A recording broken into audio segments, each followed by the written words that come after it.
One, two, one, two.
1, 2.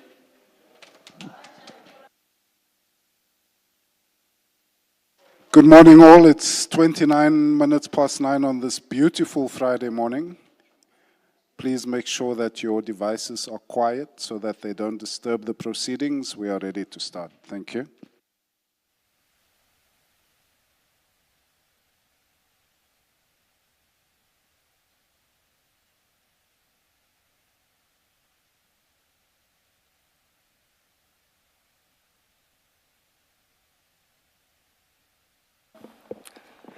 Good morning, Mr. Bowe. Good morning, Chair and Commissioners.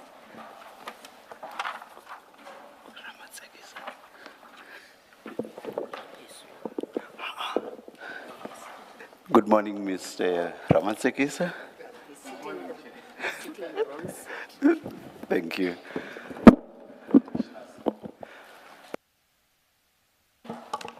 Chair, the witness this morning is Mr.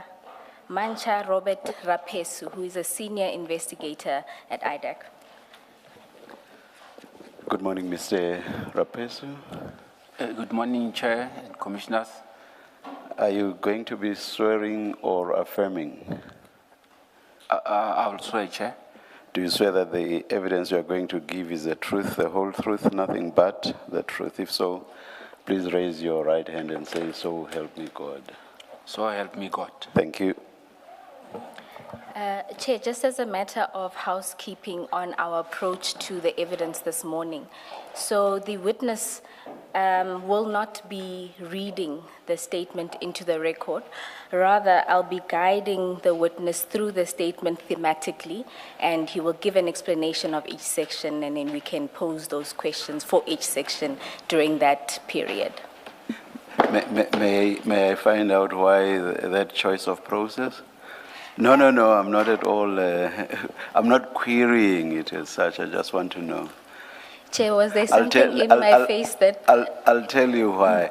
We had an experience with one of the Egoruleni witnesses. He went on and on and on.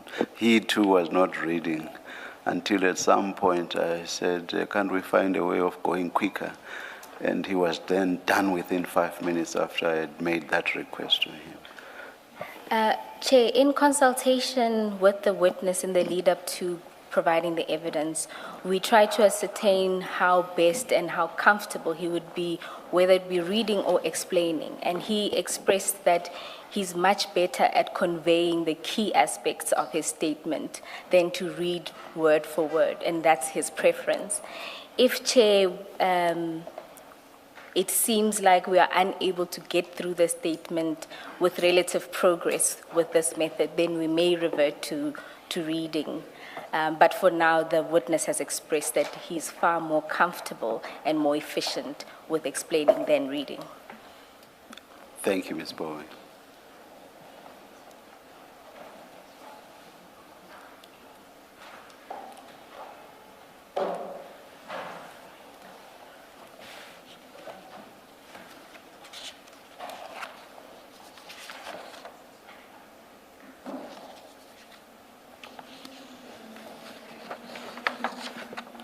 Okay, let's see how it goes, Ms. Bowe.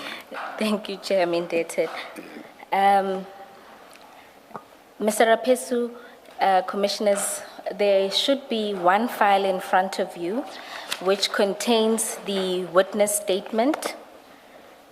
And you will see at the front of the file, there's the statement, and at the back are the annexures from 1 to 11.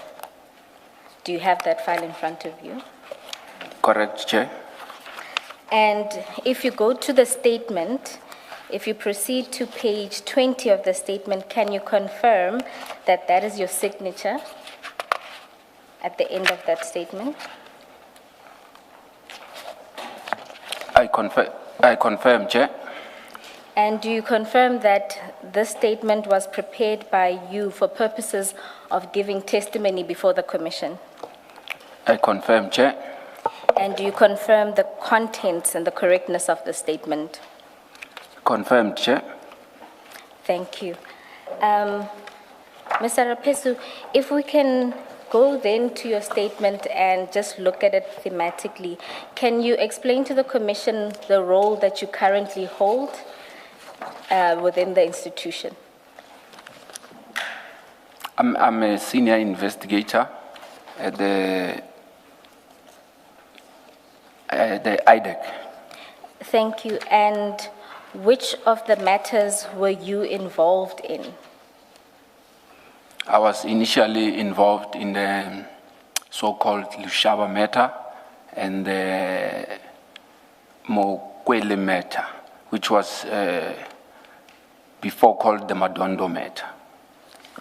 All right, thank you. And now, before we get into the contents of those 3 or 2 investigations, can you give a brief background of your previous employment history? I was employed at IPIT. I actually started as an intern at IPIT 2004. Later appointed as an analyst or a monitor at the Johannesburg office of IPIT. I think it was in 2005.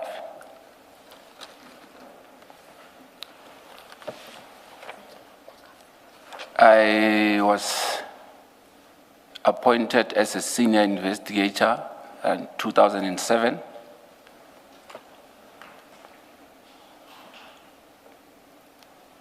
I worked at the Johannesburg office as a senior investigator until at around October 2016 when I moved to the national office. There was a unit at the national office where I was seconded there. I was seconded at the national office up until 2019 when I was seconded again to the IDEC. And after your secondment to IDEC, did you then remain in IDEC, and when were you made permanent?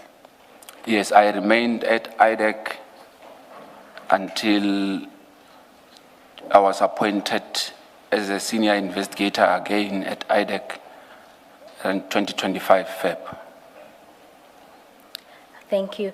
And then you mentioned that you worked as a senior investigator for IPID in the National Specialized Investigative Team.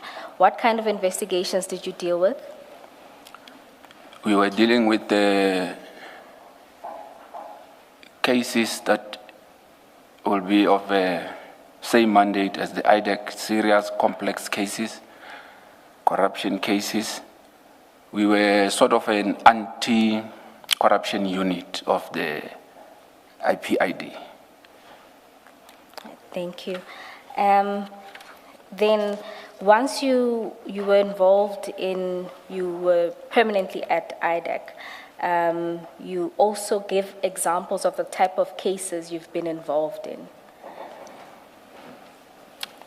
Yes, Chair. There are different groups at IDEC, so you'll get the groups that are working on SOE's cases, you'll get the security sector cases. So I was mainly involved in assisting in the Estina cases, the Dinel, your Transnet cases, the PIC matters that are emanating from the security sector, and the speaker matter. Thank you. So I was also involved in the operation diversion that was spoken about, so I was also part of that. Right, thank you, Officer. Commissioners, that would cover paragraphs 7 and 8 of the statement. And just so that we don't move past it, can you just give a summary of your qualifications prior to joining the investigative field? Yes. Just to give a background, I'm from Limpopo. I attended school, primaries, high school, around the area there. in Teflop. So from there, I moved to Tshwane University of Technology, where I did my diploma there. So And that was in 2024. So if you that can was look in at paragraph 5. 20, You obtained the National Diploma in Legal Assistance, 2024. Yes. 2004. Oh, 2004. 2004. My apologies. So during my employment, I also obtained other certificates, which will be the asset forfeitures, the anti-corruption trainings, detective learning course that was in Cape Town at PAL, I think it was 2015. I also attended some FATF training, Financial Action Task Force, and Interpol training. Right. You've never been a policeman. You are an investigator, not a police officer. That is correct, Commissioner. I've never been a police officer. Straight from school, straight at IPIT since then. Thank you. And then you just note that you are also a commissioner of oaths, is that so? That is correct, Chair. Thank you. Now let's deal with your employment within IDAC. You describe in your statement the investigative side of IDAC and who you report to.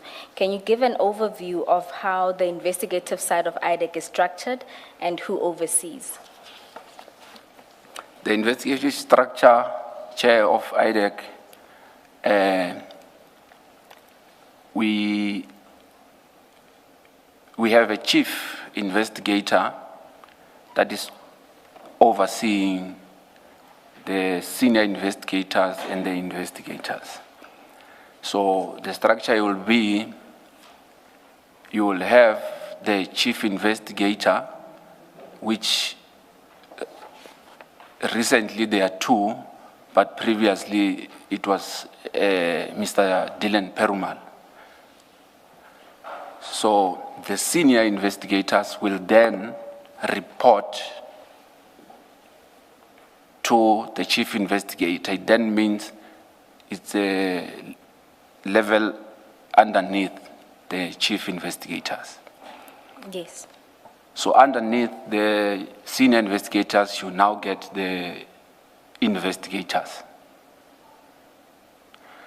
So there's also a head of operations, which is Mr. Sissoko. So it then means the chiefs reports to Mr. Sissoko. And who does Mr. Sissoko report to? Mr. Sissoko will then be reporting to the head of the office, which will be Advocate Johnson. Thank you. You also note that there's groupings of how the investigators are split. Can you explain that? Yes, the groupings in the investigators, like I indicated, there's a new chief that has just joined us, which is Chief Lusanda Boy. So they will have two teams. So it then means the senior investigators will also be divided into two teams, and the investigators will be divided into two chiefs. So then it will mean the other group will report to Chief Boy, the other group will report to Chief Perumal. And who do you report to? Before Chief Boy came, we were all reporting to Chief Perumal, but recently I'm reporting to Chief Lusanda Boy. Thank you. You then explain how matters are allocated to the investigators. Can you give us a rundown of how that happens? Assignments. So basically, the investigators don't have a say, or they don't choose which project they belong to. So what will actually happen is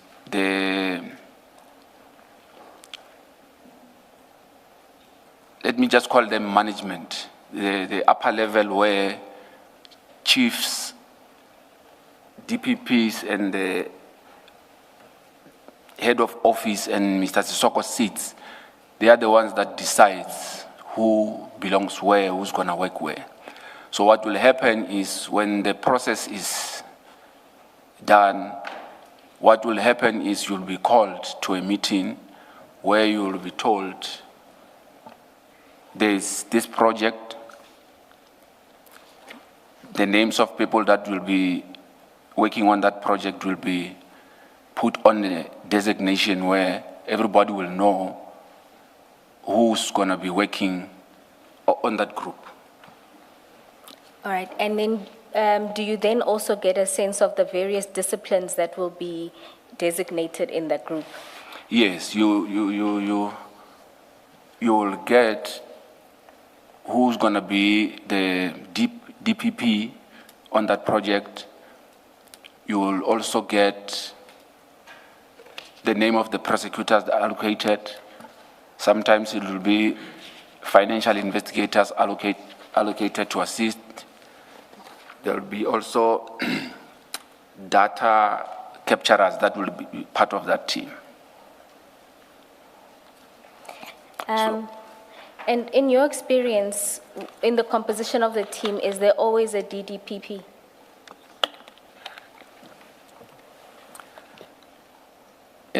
Chair, yes, in the composition of the team, there should be always a DPP. But there will be instances where maybe there's no DPP. Sometimes it happens. So when you say sometimes it happens that there is no DDPP, is that often? No, it's not often. How many times? Oh. Sorry, maybe let's check. You speak of it, Ms. Powes is asking you about a Deputy Director Public Prosecutions. You're talking about a DPP. Oh, no, So I think it's my bad, you're my talking mistake. past each other. Yes, it's supposed to be DDP, Deputy Director. I'll just stick to Deputy Director, Chair. Yes. So in most instances, there is a deputy director. That is correct, Chair. Is that in terms of a policy or just a practice that generally exists? That is the way we knew how it's supposed to be. All right. Commissioners, that should deal with paragraphs 9 and 10 of the statement. You then explain that matters usually emanate from two sources. Can you explain those two sources? The commission side and then the section 27 side. Before you do that, in paragraph 10, that very last statement, the very last statement where you say the chief investigator, are you at paragraph 10? The last statement, you say the chief investigator and the prosecutor take the lead in briefing the team. Can you just explain how that works in practice? Chair, the lead investigator and the lead prosecutors, or chief. So Investigator. the two are part of what I was referring to as management. So at our level, we will not know the contents of what the operation is going to be about. So they basically cascading what has been discussed in the management level, putting it down to us so that we can be able to understand, because they are bringing information from this side, bringing it to ours this side. Thank you. Mr. Rapesu, at paragraph Yes. 11, you deal with where the matters emanate from. And you explain that it comes from either two sources. That is correct, Chair.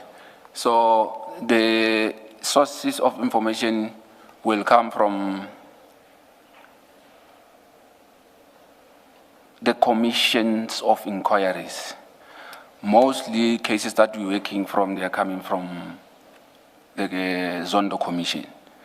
So when you're getting cases that are coming from there, it is easier when I'm going to explain it from the previous paragraph 10 to indicate how, when we are briefed vis-a-vis the section 27 and the matters that are coming from the commission, how we deal with them. Yes. So the matters that are coming from the commission, you will get briefed even if maybe the information is not so much making sense, or maybe there's some things missing. You also have a chance now to say, you can go back to the records of Zondo Commission, then you can try to suss out or maybe to get more information from what is there to complement what you have been briefed about. I don't know if maybe I've put it in a... And so you eventually go to the commission's records and get Yes. statements. Just to get a more broader picture of what you'll be dealing with. Okay. So with regard to section 27, it's a bit challenging because you rely more on the briefing, but you don't have any other source there you can go to source out the information from. All right. So in relation to the Section 27 referral, you will get a briefing, but that doesn't necessarily mean you'll get the referral itself. That is correct, Chair. And is there a policy that exists about whether or not you get access to the Section 27? No, I don't know of any. Sometimes when you're working on a matter, you can't, let me not say you can't. There are some times where we will request for more information. It will depend on your chief or your prosecutor whether they want to give or not. So there's nothing that is saying you should be given or you should not be given. And when...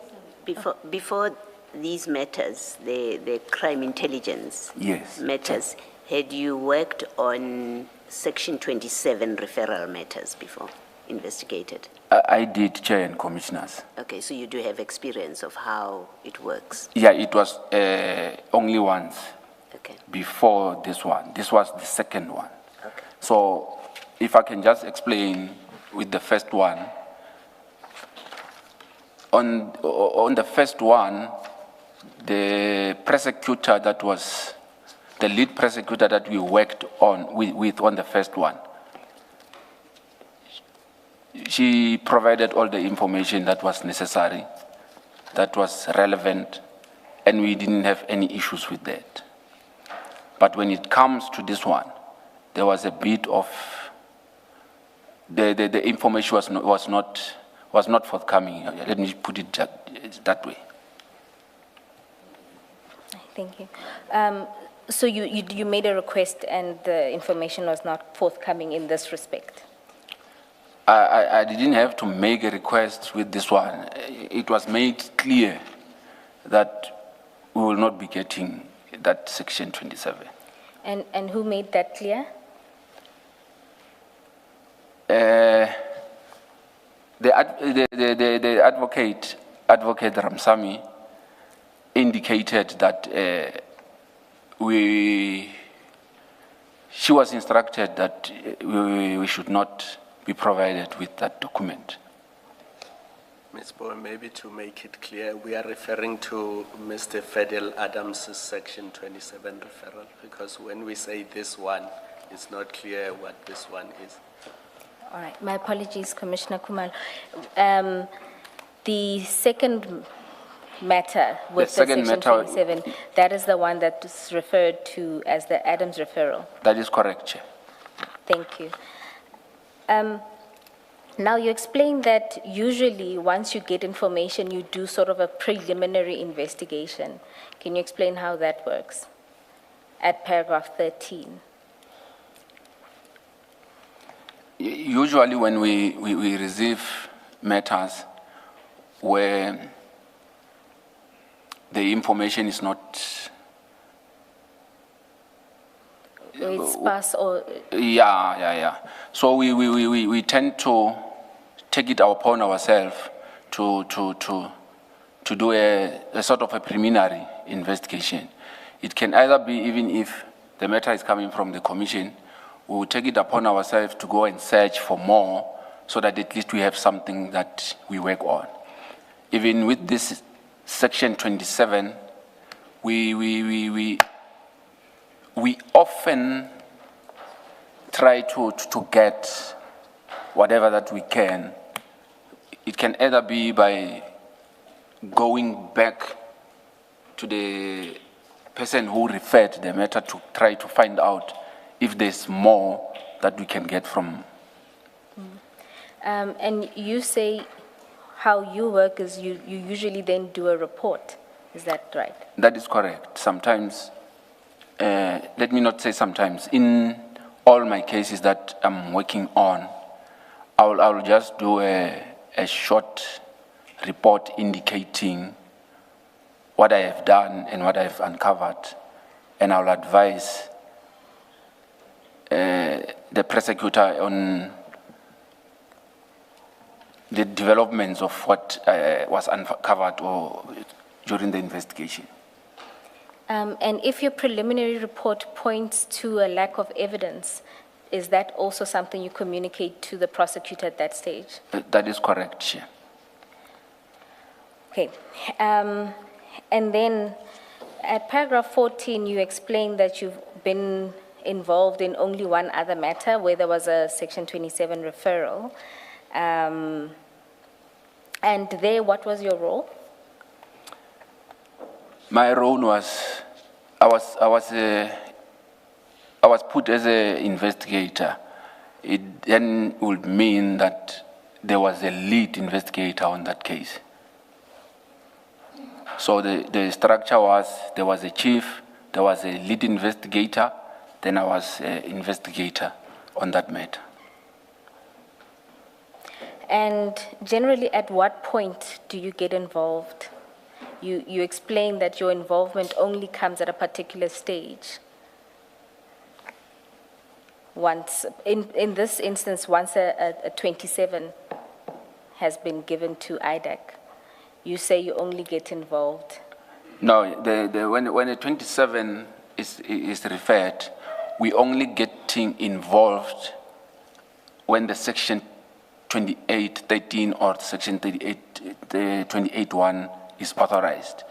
It will then mean once this designation is made, your name is put there, then there will be a meeting that will be arranged where you're going to be informed that this is the team that is going to be working on this matter.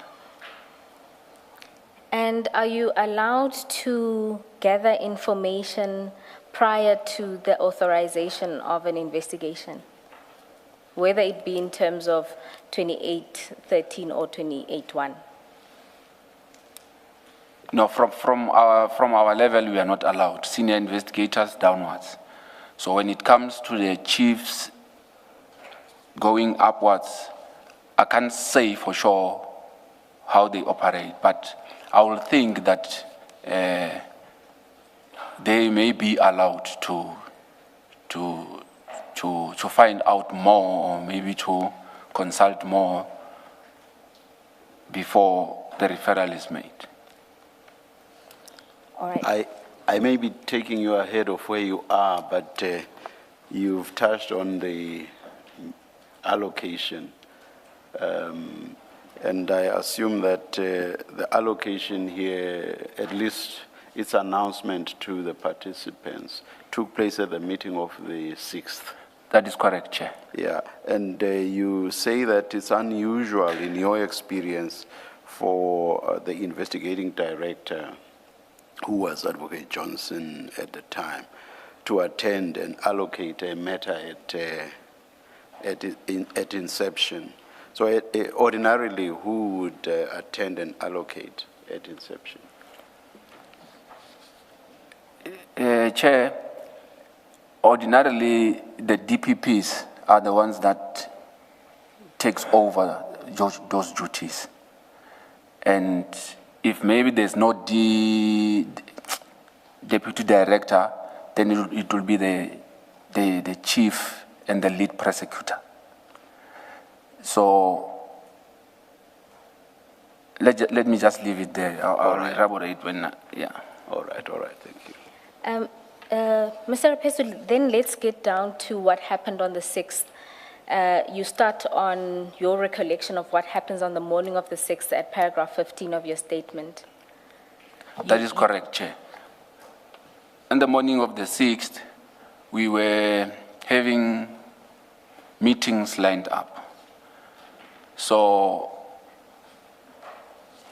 the first meeting was going to be at 9 o'clock. It will be the staff meeting. So I was approached by Advocate Ramsamy, who provided me with I'll just say, an affidavit that later became known as a Section 27. So she just, I don't know how to explain, just push it to me. And the way she pushed it to me, the way she was after looking, I understood to say, I must check this thing quick. So I went through, it was about maybe 5 to 10, close to 10 pages. So I just browsed through the papers. Mm-hmm. So on the papers, I could see that there was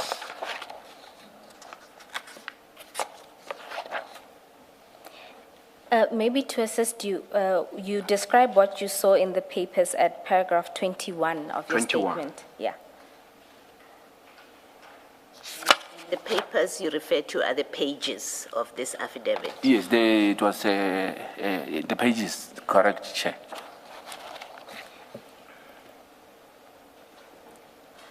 Yes. What I saw, I was just browsing through as quick as I can because I understood to say I must just make it quick and I was not supposed to be seeing this document. Okay. So the document was talking mainly about a complaint about the political killings task team. Did you not say paragraph 20? Is it 21? 22. Is it not? It's 22 actually. Yes. Yeah. So I just corrected you for purposes of the transcript. Yes, Chair. Thank you, Chair. So it substantially spoke about the PKTT. That is correct, Chair. What in relation to the PKTT? So the lines that I've seen, it was talking about, it was a complaint about the accommodation of the PKTT, where it was talking about how lavish was it, and there was an issue about the laundry and the costs of how the laundry for the members of PKTT was costing. I think it was something like about between 400 and 500,000, something like that. There was also an issue about luxury vehicles that were bought through the slush fund, and it was indicated. My apologies. When you say slush fund, you're talking about the Secret Service account money. That is correct, Chair. Okay. Yes, you can continue. So those vehicles were bought for the PKTT, but the allegation were that the vehicles were utilized by the former Minister of Police, Minister Cele. So the other allegation was that there were properties or hotels that were bought around KZN and Johannesburg area, the Gauteng area. So with regard to the Gauteng area, the area that was mentioned was the Midrand or Kyalami. There was also mention of Pretoria North. So those properties were said to be some lodges and hotels.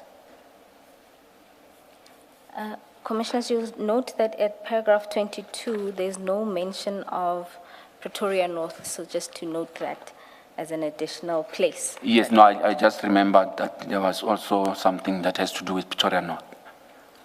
Yes.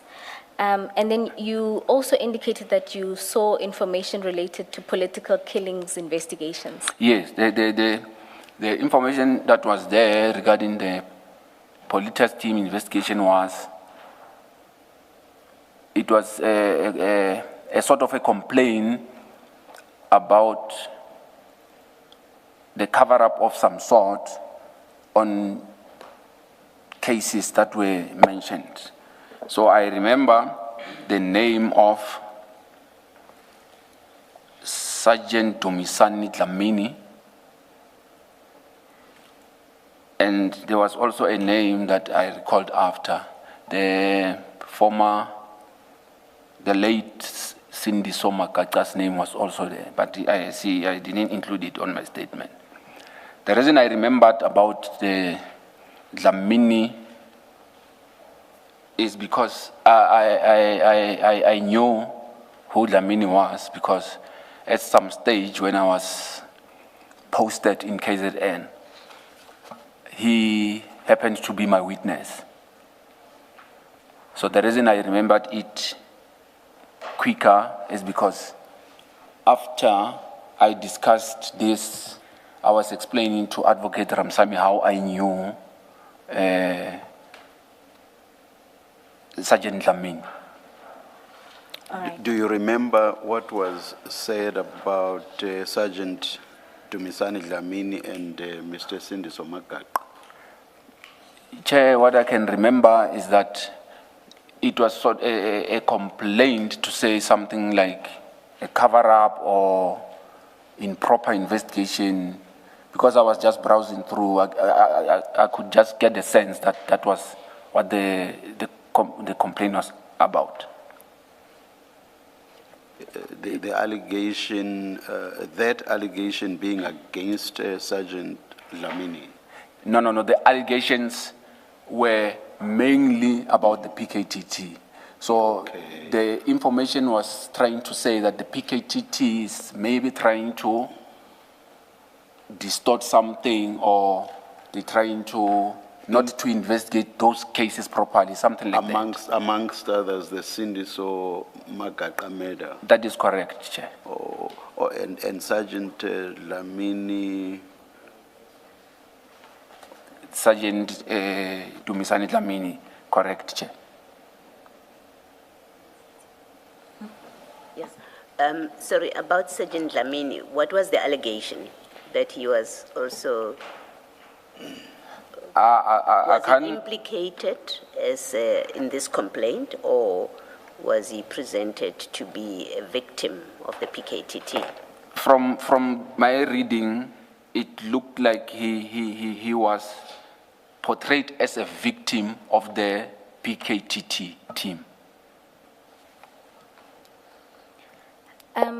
And maybe just so that we finish the topics, some of the related topics to the section 27 that you saw, you noted that at paragraph 23, that the ID gave evidence relating to the investigations that were ongoing, and she mentioned that the PKTT wasn't part of the investigation.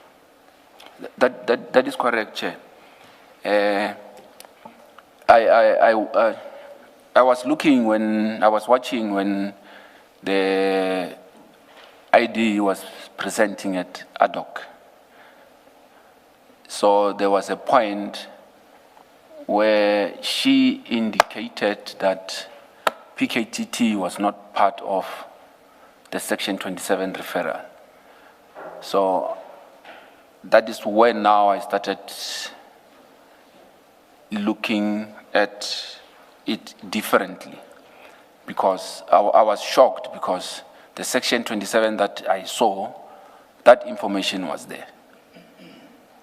When you say, Were you shocked because she had misled the ad hoc committee? What exactly shocked you about what you heard or what you saw? I was shocked that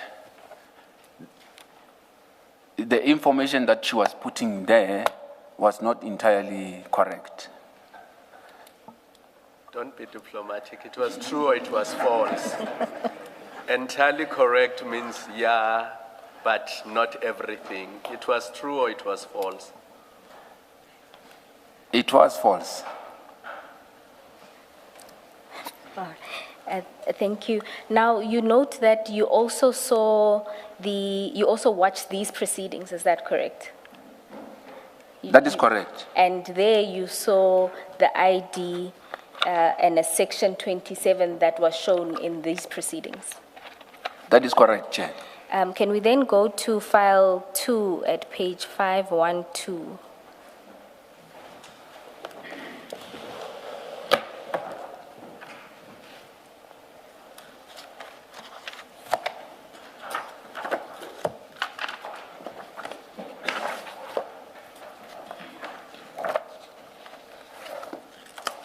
You'll tell me when you find it? 512.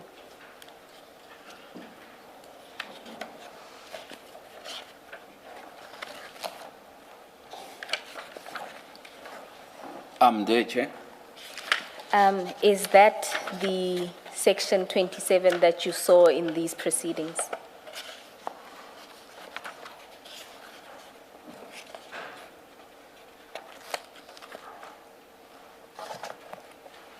No, that is not the Section 27 that I've seen. No, That is, you mean that's not the one Ms. Ramsamy showed you? That is correct, Chair. All right. And you note that there were material features that you don't see in this one that you saw in the one that Ms. Ramsamy shared with you. That is correct, Chair.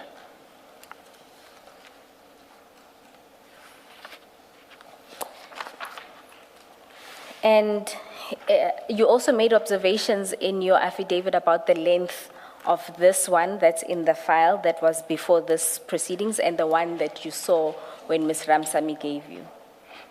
That is correct, Chair. The one that I described, the pages were,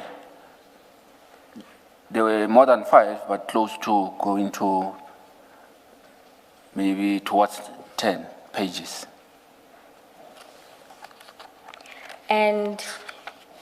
And so, sitting here now and having a look at that, you can positively confirm that this is not the Section 27 that Ms. Ramsamy showed you on the 6th of December. No, this is not the Section 27 that I saw. Furthermore, you recount in your statement at paragraph 25 that you had a discussion with Ms. Ramsamy afterwards where you confirmed to her that this is not the affidavit she showed you. Is that correct?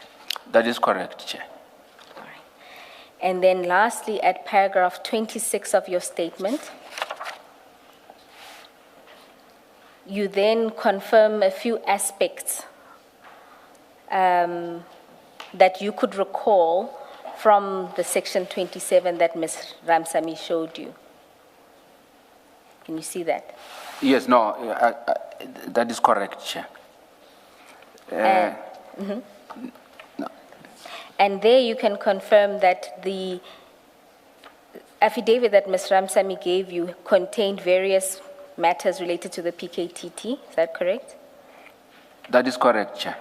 It made reference to Orlando cast numbers and Valeria and not Cape Town case numbers. That is correct, Chair. And then just to demonstrate that, if you can just look at page.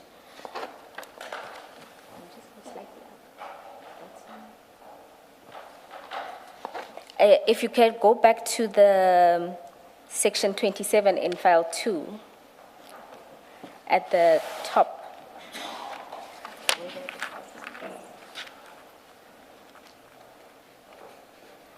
At paragraph 1. And you see that there, the section 27 that served before this commission makes reference to Cape Town case numbers, whereas the one that you saw made reference to Orlando case numbers. That is correct, Chair. Thank you. And then you also confirmed that the section 27 that Ms. Ramsamy showed you contained allegations related to General Madondo and failing of a polygraph test. Is that correct? That is correct, Chair.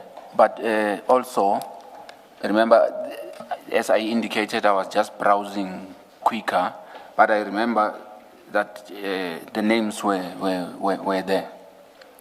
And then, do you recall the matter of the forklift? I can't remember it in detail, but there was a mention of forklift. And then the last one, I think you've already confirmed, which is the purchase of hotels and lodges and properties using the Secret Service account and vehicles for use by the former Minister of Police. That is correct, Chair.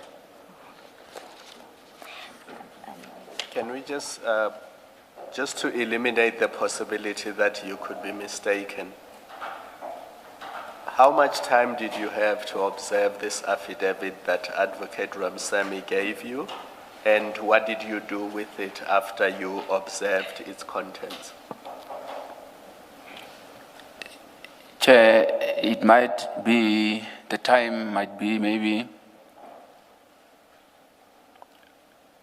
between 5 to 10 minutes. So you were sitting down, she passed it to you, you had a look at it, you browsed through the various pages to see what was in the affidavit. That is correct, Chair. And then what did you do with it afterward? So afterwards, then I pushed it back to her when she was about to leave, because she was supposed to have handed it over to be kept at the safe of Advocate Johnson. Was it just the two of you, or was Mr. Perumal and Padiachi in that room? When No, they were there. It was just the two of us. Okay. I think I saw somewhere in the statement that you said you did not finish browsing the document, or am I mistaken? That is correct, Chair. If it was just the two of you, why the rush? Why did you not finish going through the affidavit? So I understood it to say that there was no time. I must just browse it quicker. So I concentrated on the information where I wanted to grasp quick.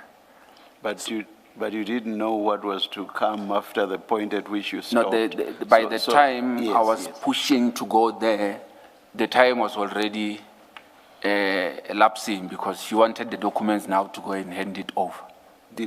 What do you mean by that? So what I mean, Chair, is the instruction was she was supposed to bring the docket, the document to be filed, to be locked in the safe at the ID's office. So before I could finish reading the whole thing, she had to take it back. Do you mean she demanded it back?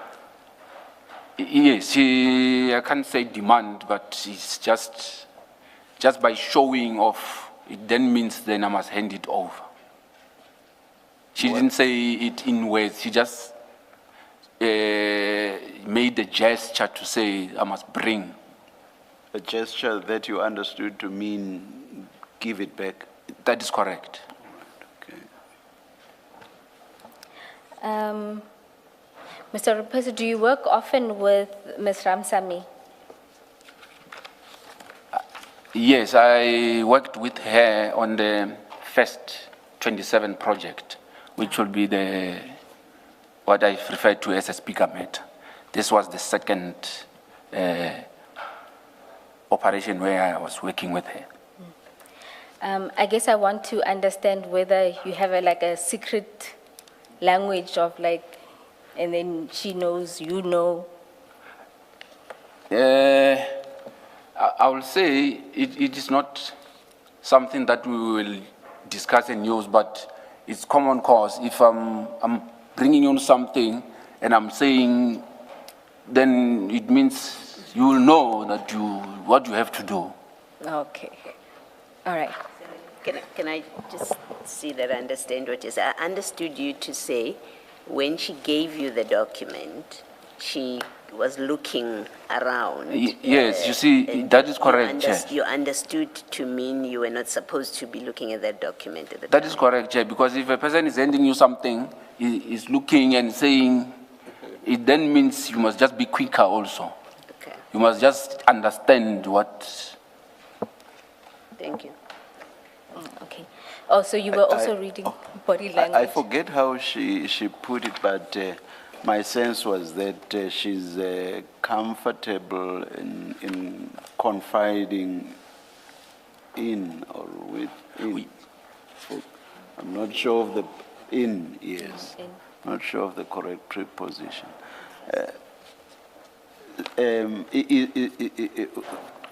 Are you also of the, how should I put it? You too are comfortable in confiding That will be correct, Chair, because in her? on the previous 27 that we worked on, we experienced some challenges. And when we were discussing, we realized that, just to put it straight, on the project that we worked on, we worked with Mr. Timani Binang. She was the lead prosecutor, Binang was the lead investigator. So I was the assistant there. So we had problems with Chief Perumal. So he sometimes wanted to come with tricks and other things. So we had to unite so that we can be able to deal with his dodgy ways. So that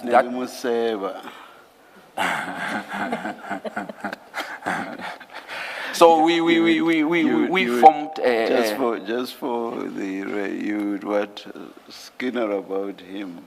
I hope people know that. No, not scannering per se, Chair. We wanted to be careful about how we're dealing with him. So we will... But anyway, I think you've answered my Yes. question. I don't think we need a lot of detail. Thank you very much, Chair. I think your answer is positive and coincides with what she said. All right. Thank you Thanks. very much, Chair. Thanks. Commissioners, that should deal with paragraphs 20 to 26 of the statement. You skipped paragraph 19 and 20. Oh, yes, we are going back into the meeting. My apologies about that. Now, Mr. Rapesu, let's go back to the meeting. You've already confirmed that at the meeting, the first thing that you noted that was unusual was that the ID herself gave the briefing regarding the meeting. I mean, regarding the case. That is correct. And that usually this process is undertaken by the DD, alternatively the chief investigator. That is correct. All right. And then you say at paragraph 18 that there was a briefing given and that the matter emanated from a member of parliament, and that to confirm would have been Mr. Adams. That is correct, Chair. Yes? No, you can come. Okay. And you were also then informed that you would have to track these dockets. That is correct. in particular that Mr. Perumal needed them before he goes to Eastern Cape. That is correct, Chair. What has happened is, during the briefing, Chief Perumal was explaining, briefing us and giving us information that this is what the case is all about, this is what we need to do. He mentioned that he's basically tasking me or giving me instructions to locate the dockets. So the dockets he was referring to, he indicated that they bear a case number of Valeria. So he also indicated that he received the information that the dockets might be locked in a safe in the station commissioner's office at Valeria. So I was tasked to go to Valeria to collect the dockets, which I did. So maybe before you get to the actual collection, let's finish your concerns and the briefing. yes, on the paragraph 19, yes. Yes. So during the briefing, when I checked when I looked at the designation, I saw that my name was put there as a lead investigator. There was a DPP, deputy director who was allocated, which was Mr. Advocate Manilan, Santos Manilan. There was a financial investigator who was put on the designation, I think is Mr. Vainant Vessels.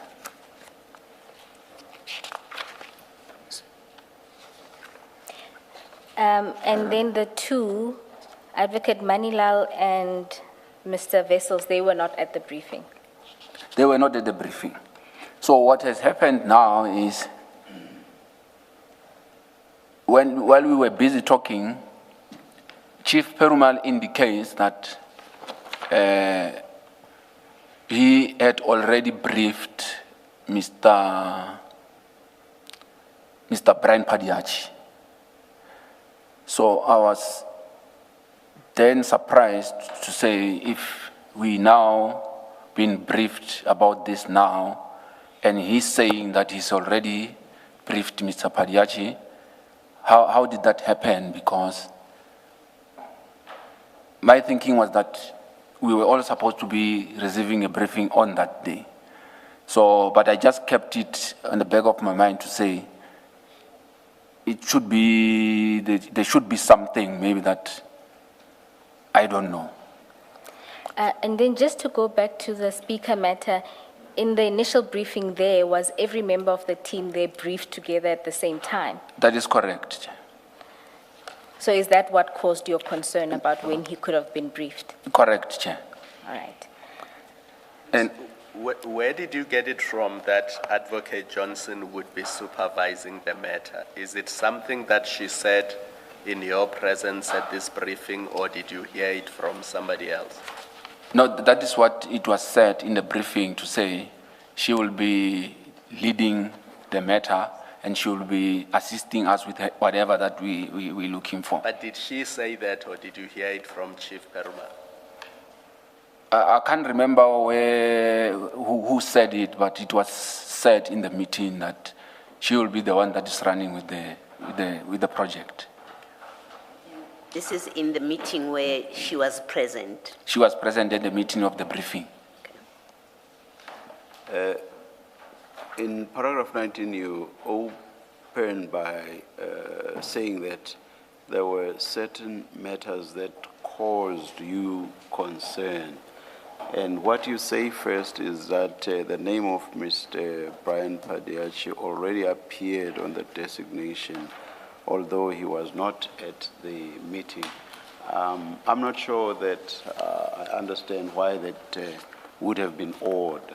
I would imagine that when the allocation takes place, and indeed when the meeting at which the allocation is to be announced, a decision would already have been taken as to who the team members would be.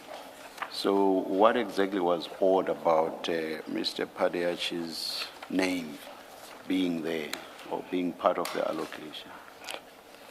Chair, I think we worded it wrong here.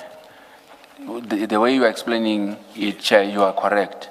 What was supposed to be odd is the fact that he was already briefed, not the other way around. Okay, all right. Now I understand. Thank you very much, Chair. Thank you. So the second issue that caused me to concern was a colleague, Mr. Sunil Beluchem. He was fighting with Chief Perumal, just exchanging words. But what I could get from that is that Mr. Sunil Beluchem, it looked like he was promised that he was going to be a lead on this matter. So he was asking Chief Perumal, why am I not a lead in this matter? So that also painted a picture to me that now it then means Mr. Sunil Beluchem knew about this thing before. What exactly did he say which made you believe that he had been promised that he would be the lead investigator? What did he say exactly? What I've picked up is I asked because basically what has happened is there was commotion. So I asked, what is the problem with what is happening? So because we were sharing the office with some other guys that are working with us, they just informed me that the issue is about this matter that we were allocated to. And I asked, what about the matter?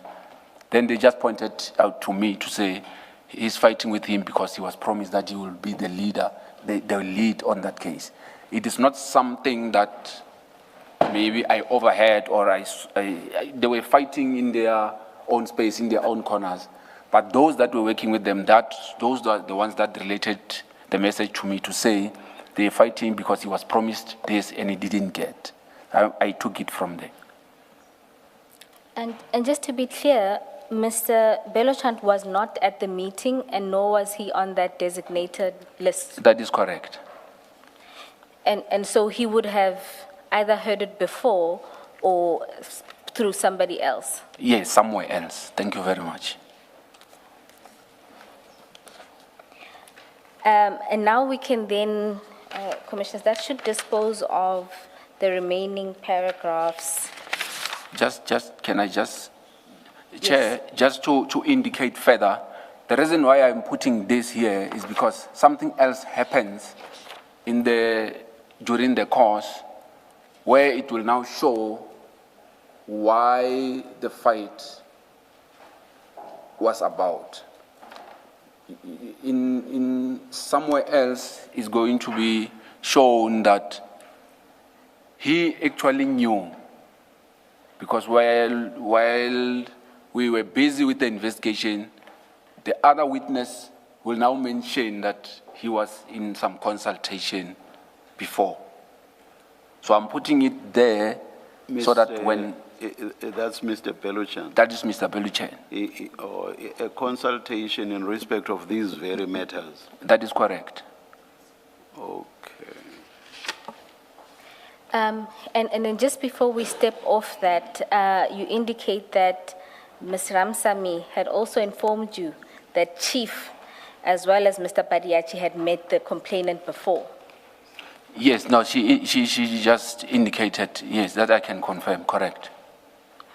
And this would have been before the investigation was authorized?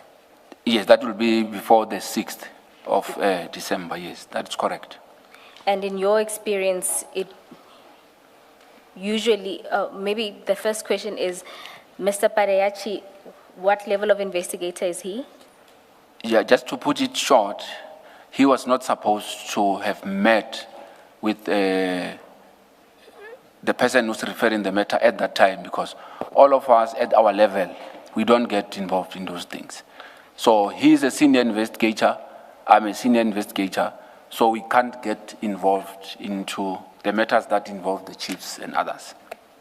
Is it you that's going to speak to that detail, or is it someone else? That is that Mr. Beluchan had already consulted with, do you mean with Mr. Fadil Adams or with whom? There's a Chair, this information it is not in my affidavit. I just remember it when I was consulting with the council today, and I forwarded to her some documents that have that information. All right, but is Mr. Beluchan supposed to have consulted with Mr. Fadil Adams? If not, with whom? There's another witness that is consulted with from crime intelligence. Or someone else? Someone else. That is correct, Chair. Okay. And then my question was, is it you that's going to be able to give some detail, if at all, I think on this aspect? On this aspect, I think it will be proper to be dealt with by Advocate Ramsamy, because the contents of that meeting, they are contained in the presentation that she made. Oh, okay. All right, then, because it's fine. Maybe you should leave it there then, because... I also think so, Chair, because I'm going to be talking to it as a third party, and it's not gonna... Yes. Yes. Because Ms. Ramsamy is coming back, and yeah, she will... as I understood from yesterday's testimony, a second statement of hers is being prepared. That is correct, Chair. So perhaps let's leave it there. Thank you very much, Chair. Chair, just to clarify that there are two meetings that the witness is referring to in this paragraph. One, which he's prefacing, is with a witness in one of the related cases with Mr. Beluchan, who was not assigned to be part of this team. And the other meeting he's referencing is one that he was informed by Advocate Ramsamy that happened with Chief Perumal and Mr. Padayachi with Mr. Adams prior to the investigation being authorized. Just so that we... That is correct. That is correct. And you are going to touch on the later meeting with that Mr. Beluchan was in, but not the one with Mr. Adams. That is correct, Chair. Right. Thank you.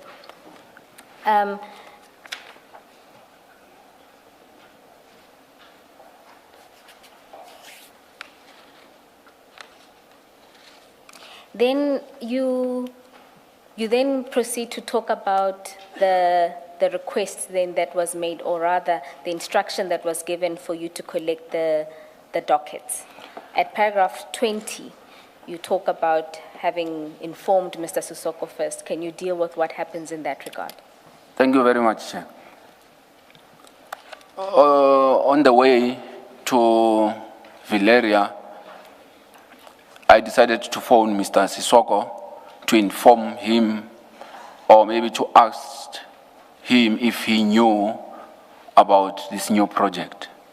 So Mr. Sisoko indicated that he didn't know anything about any project. So I tried just to brief him a bit to get him out of on speed about what I've seen and what I've been briefed on. But he said, no, it's fine, I must just continue with whatever that I'm continuing with. Then I get to... No, before you move past that, why did you call him in the first place? I called him mainly because, like as I've indicated, the chiefs and the management, he should be part of that. I thought that all the decisions about cases that are coming, he should know or maybe be part of that. So I was hoping that maybe he will share some light about actually what is happening there. So the purpose of you calling him was you wanted further information from him, not just notifying him of this instruction to go track the That documents. is correct. And also, I wanted to highlight to him what I've picked up already. And I wanted to get his feel about maybe he will be able to explain it better or something. What do you mean when you say what you've picked up already? Now, when I'm saying what I've picked up is the behavior of Mr. Padiachi already been briefed, and this one fighting for being a lead. So I wanted him, maybe he can be able to clarify what is actually happening here. So you wanted to talk to him about the matters that you said were matters of concern to you. That's what you wanted to engage him on. Yes, All right. that is correct, Chair. And then you just note that it was concerning to you that in the call, it sounded as if he had no knowledge of this. That is correct, Chair.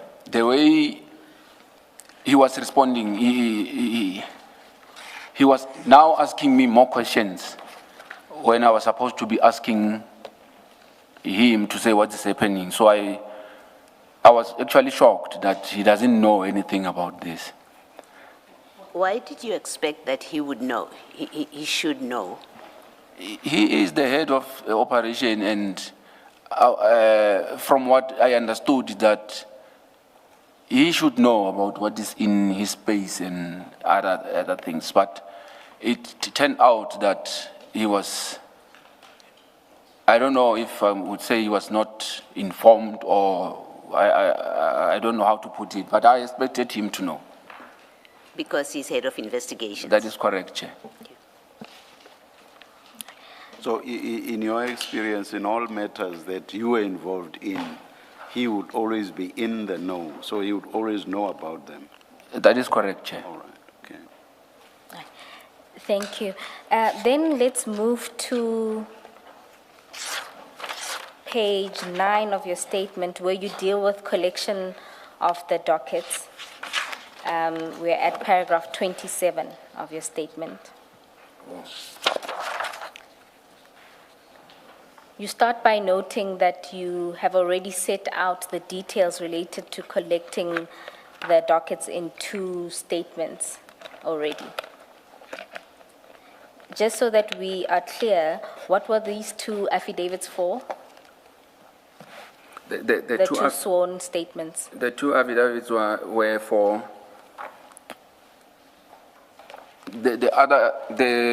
I don't know which one is the first or the second, but Let's go to page 26 of the annexures.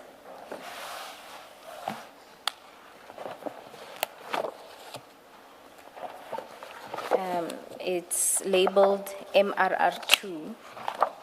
oh yes.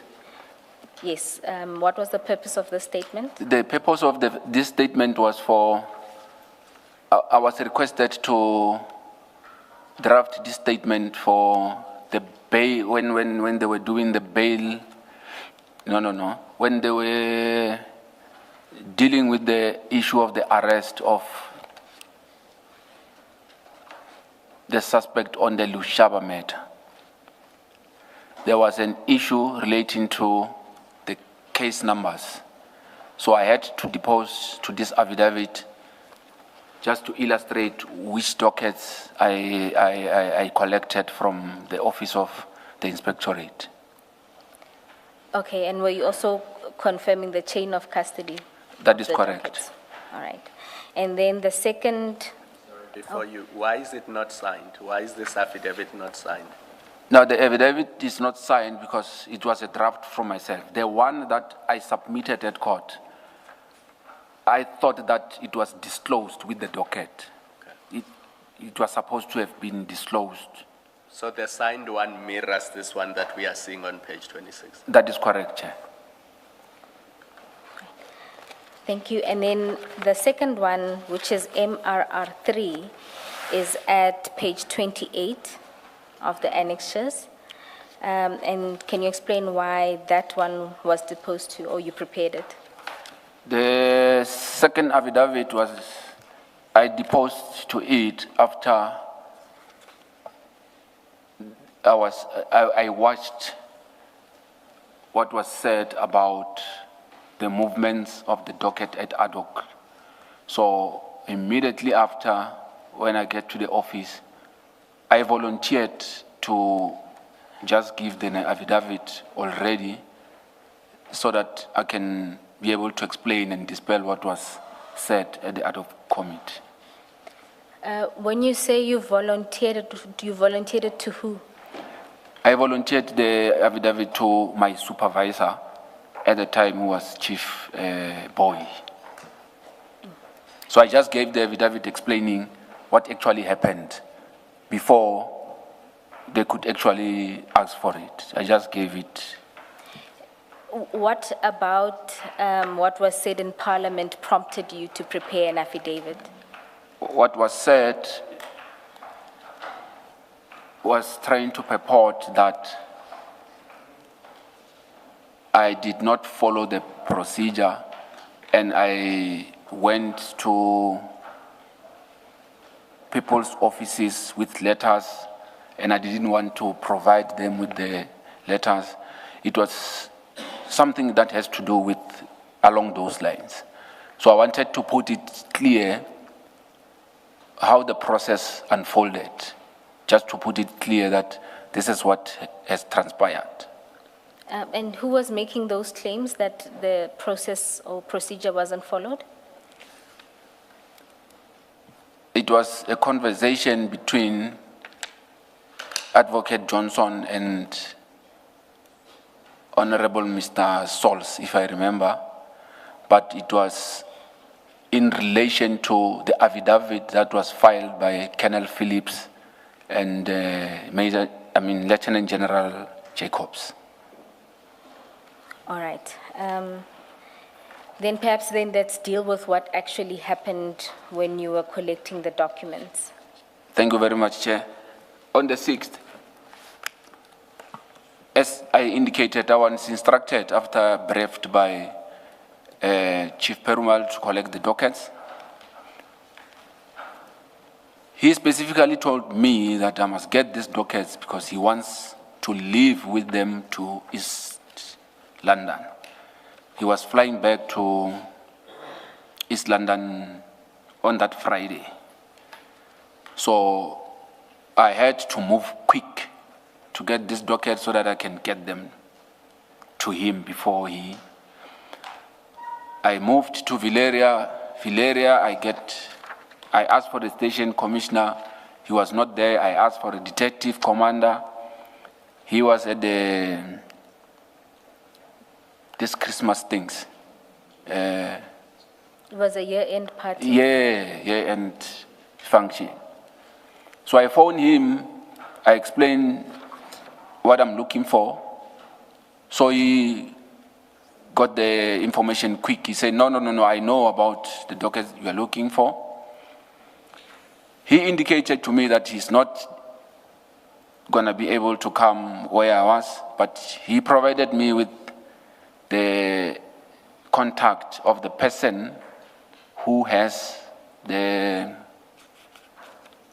collected the dockets. So he informs me that the DPCI, which is the Hawks, collected the dockets. Okay, and just to make sure, the speed at which you were moving to obtain the dockets was related to Chief Sparrow's request because he was leaving? That is correct. That was the urgency? Yes. You then get in touch with Colonel Now Phillips. I get in touch with Colonel Phillips. He says, no man, I'm not far from where you are. Come to my office. Already I've informed Chief Perumal that the dockets were collected, they are not in Valeria, by some Colonel Phillips from the Hawks. So I'm told that now, they now contact someone in the Hawks to say, we need those dockets. I'm made to understand that they found a certain, I don't know whether it's Brigadier or General Matruos. Okay. So when I get to Colonel Phillips, he now introduced himself as that is from Inspectorate. Then I had to phone back to say, no. Colonel Phillips is not from DPCI. He's actually from the inspectorate. Then I'm sitting with Colonel Phillips. I explained to him, this is the situation. These dockets are being sought. Colonel Phillips indicates to me that no, you can't get the dockets today. You can only get the dockets possibly on Monday because the dockets were locked up in his general's office. So now it means I must phone now again Chief Perumal to explain to him that he can't get the dockets now. So I put him on the speaker. So he's now talking to me, I'm relaying the message to him. Then I'm saying to him, the colonel also wants to speak to you because the colonel was asking me who was my commander and I was trying to explain to him. Now they talking on my phone now. So they started greeting each other, asking each other. Then they realized that they know each other. So they continue talking. They now making arrangements for the collection of the dockets on Monday. So on the arrangements, they talking how they are going to move about, how the letters will be exchanged between the two of them and how the letters should be directed. After they finished talking, the phone was handed back to me. Okay. So when we parted ways with Colonel Phillips is that I will meet him the Monday, the 9th, at his general's office. Okay. And did you then communicate with any one of the officers regarding the letters that now need to be exchanged? No, I didn't communicate with anyone. I thought that will be sorted because the chief already knows and agreed with Colonel Phillips on how to do it. So my duty was only to attend to General Jacob's office to collect the dockets. All right, and you did so on the morning or on the 9th of December, and you collected the documents? Yes, on the 9th, I reported to the office of General Jacobs. When I get there, I was informed that the letter has not been signed already or provided already. So I had to wait outside for the office to process the signing of the letter. Some few minutes, about 10 to 15, I was informed that the ID has signed the letter and it has been sent to General Sintumule. So when I went back to General Jacob's office to inform him that now the letter has been signed, it has been sent to General Sintumule, and I was asking General Jacobs to provide me with the email address of the secretary so that I can give them to also forward the same letter to his office. So what he did is he took out the phone, spoke to General Sintumule. Immediately after the call, he said, nah, everything is fine. He instructed the secretary to give the dockets to me. Then I signed for the docket and took them back to the office. So you took the original docket? That is the original docket. And do you ordinarily take the original dockets in instances where you take dockets from various stations? I didn't get that. Do you usually take original dockets when you are taking them from origination stations or where the dockets were initially opened? Yeah, we usually take originals, and if there's a need to take them back, we take them back. But in some instances, depending on the matters, sometimes we just go ask for the copies just to evaluate before we take the originals. But It's not a prescribed thing. We are just flexible about it. Okay, and in this instance, to record that you've now taken the docket from the inspectorate to IDEC. Yes. Is there a record of how that is captured? Usually when you take a docket, you must sign for it on the system. So there's what we call a cash system where you need to be signed there for you to be able to acknowledge the docket on that system. Now, I am registered on the cash system, but my credentials are still registered on the previous employment of IDEC. So I couldn't have signed for that docket using IPIT because it was going to look like IPIT signed for the docket, whereas the docket was signed for at IDEC. So I opted to sign for it manually. Okay.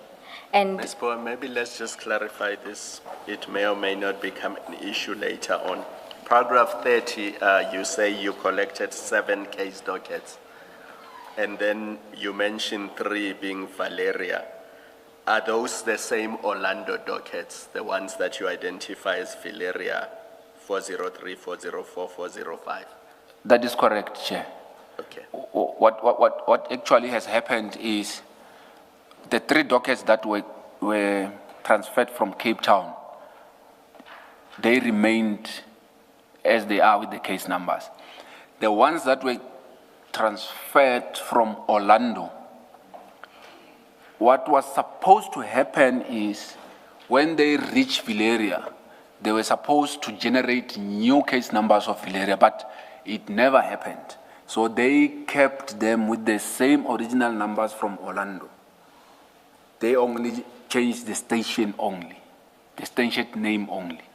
But your paragraph 30, those 7 dockets include the Orlando dockets? That is correct, Chair. just one small issue on the collection of the 7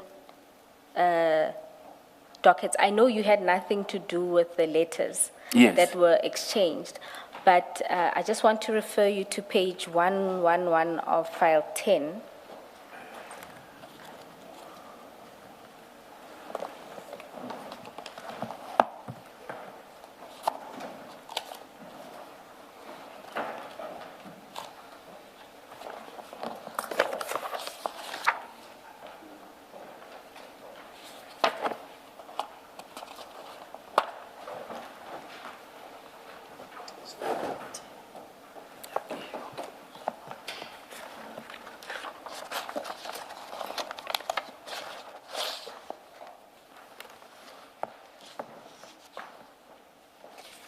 You will see there is a letter from Advocate Johnson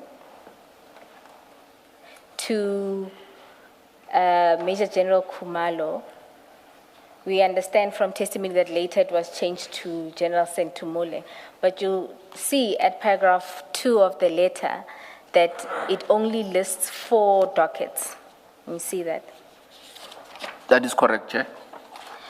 So when you got to General Jacob's office, you didn't specify a particular number, you just said generally. That is correct, Chair. I didn't specify the number, or I just said the docket that are related to that matter that I've spoken to Colonel Phillips about. I didn't specify the case numbers or the numbers.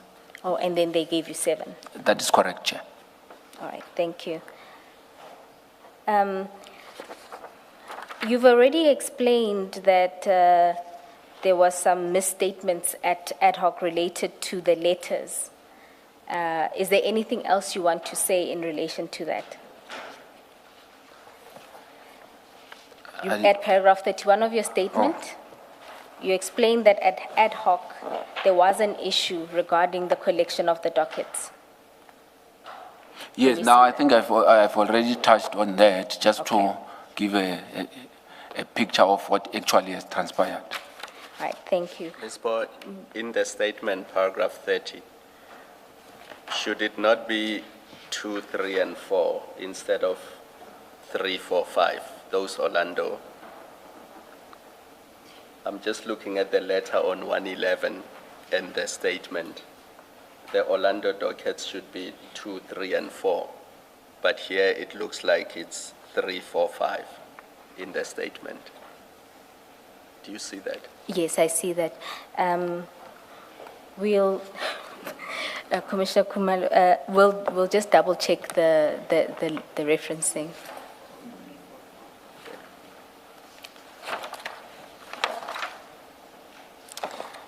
And then that should conclude that section. Before you do that, that affidavit at page 29, your affidavit, the one that you say you prepared after you heard what was said in the ad hoc committee. Yes, Chair. Commissioners. Can you just explain more what you say in paragraph 8 of that affidavit? It's still in the same file, your statement file? Or paragraph 8. What in fact was that discussion? Oh, yes. When I collected the dockets, I had a chat with General Jacobs, wherein we were just having a casual chat where he was saying to me that each and every 10 days, he needs to report to the Minister of Police to give him progress regarding these matters. So basically, the way I took it is that since we are now taking the dockets, it meant that it's now our responsibility to report or something like that. So that's why I just put it the way he said it to me. And this was about the dockets? This was about the matters dockets. In these dockets? That is correct, Chair. Okay. And did he say why there was that kind of position that they needed to report to the Minister of Police? No, he didn't indicate, Chair. Okay. Thank you. I also actually wanted to raise that same issue, but I was to have raised it. I think it must be somewhere in your or on your statement.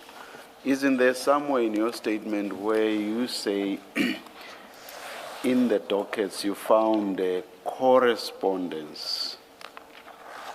Oh, yes, Chair. And that it was in that correspondence where you established that there was this need to report to the minister. No, I think I remember what you're talking about, Chair. We misquoted it. It was supposed to read that he informed me about that, but the letters were just information notes. Because I was interested. So we captured it incorrect. I was interested to know what that correspondence was, who wrote, and how exactly that need arose, and whether the correspondence showed where all of this came from. No, apologies for that. Please look at paragraph 32.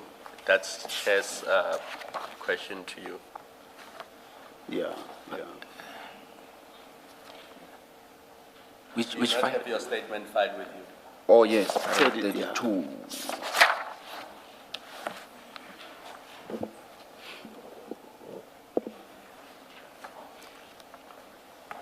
I'm on it, Chair and Commissioner. So it sounds like you want to make corrections and just read the whole of paragraph 32 and see to what extent, if at all, it is inaccurate.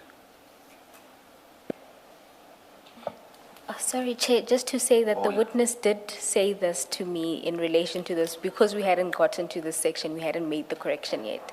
But he did indicate that it wasn't correspondence, it's rather that in communication with General Jacobs, told him that there is this reporting every 10 days. I raised it at this stage, even though we are not at paragraph 32, because it relates to the point raised by Commissioner Baloyi in relation to a separate affidavit. But I had also thought I wanted to follow up on this. So what do you say the correct position is now? The correct position will be that I was informed by the general that is what should happen. Okay. I mean, I know you're not management, what you refer to as management at IDEC. Yes, Commissioner. But I'll ask the question anyway.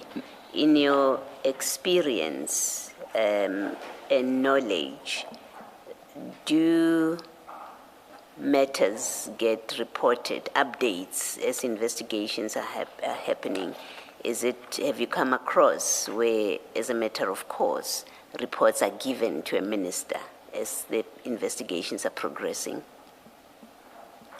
Have you had that kind of experience?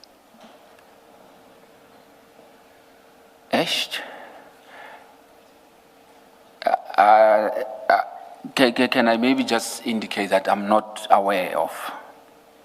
You have never had that experience where you're involved No. in a matter and you become aware that reports need to be given to the minister from time to time? You don't have that kind of experience? I'm aware, but it will be maybe an issue of, the way I understand it, it will be a monthly issue. Maybe it will be, maybe there's a meeting where everybody's there, they have to report. But with this one of frequent, like 10 days or something, that one I don't know of. And the ones that you say you're aware of, would it be reports to the Minister of Police or to the Minister of Justice? Because you report to the Minister of Justice, IDEC, as I understand it. That will be correct. So it would be Minister of Justice. That will be correct. Thank you.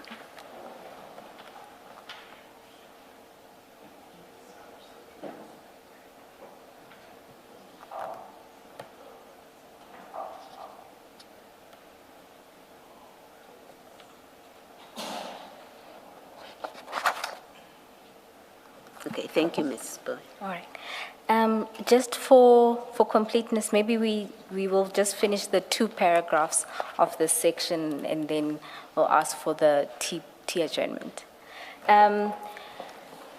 Rapesu, at page 11, at paragraph 32 and 33, you deal with your assessment of the docket.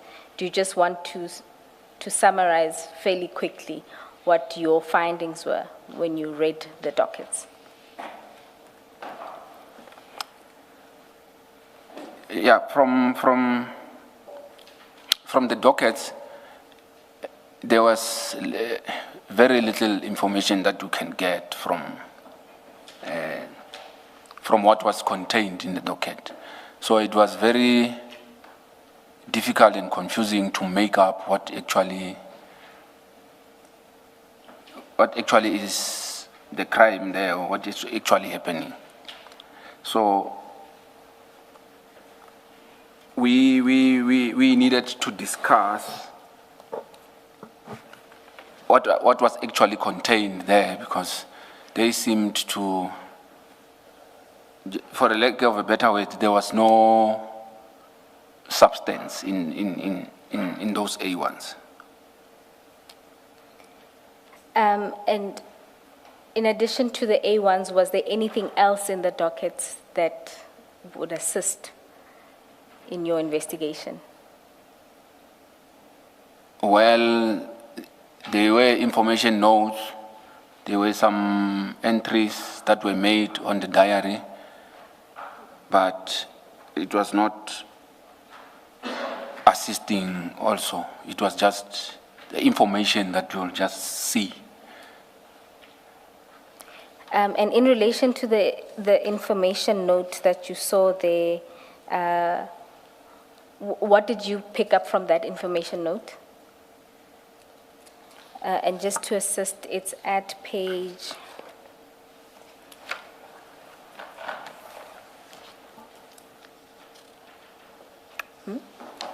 It's file 10.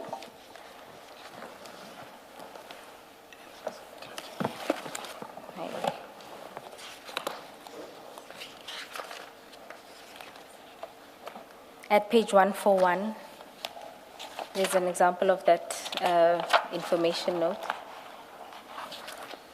141.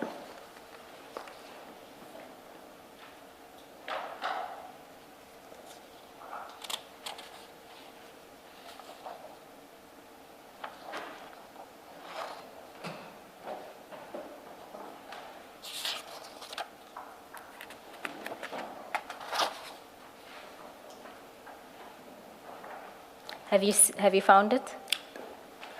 Correct, Chair. And what were your thoughts in relation to that?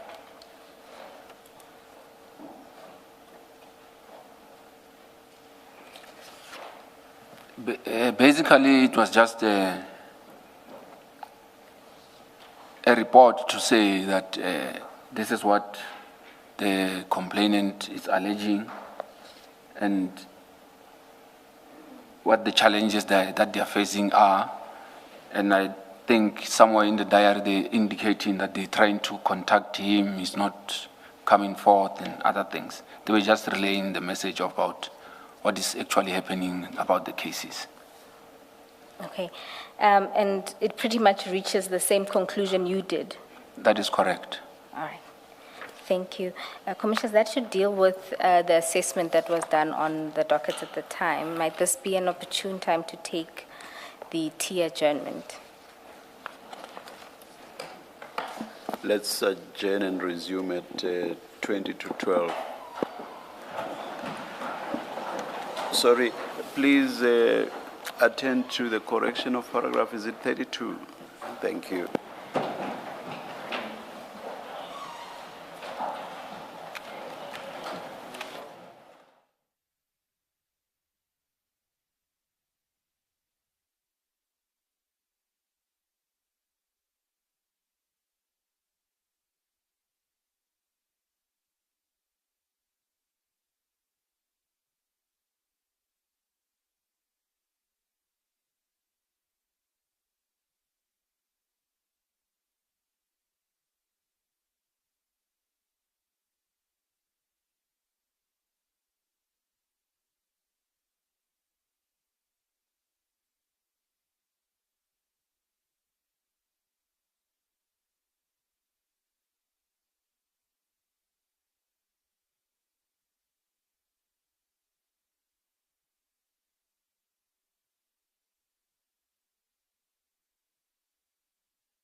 1-2. All right, we are ready to resume. It's 11:39.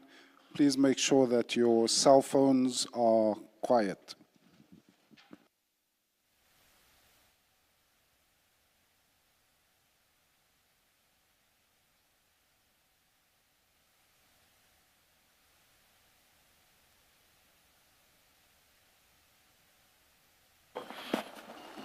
Yes, Ms. Bowie. Chair, before the break, we were tasked with looking at paragraph 32 of the statement and effecting a correction. I've discussed it with Mr. Rapesu. The second sentence, the third sentence that starts with the correspondence reflected that the office concerned. That sentence, my apologies, we're at page 11 of the statement.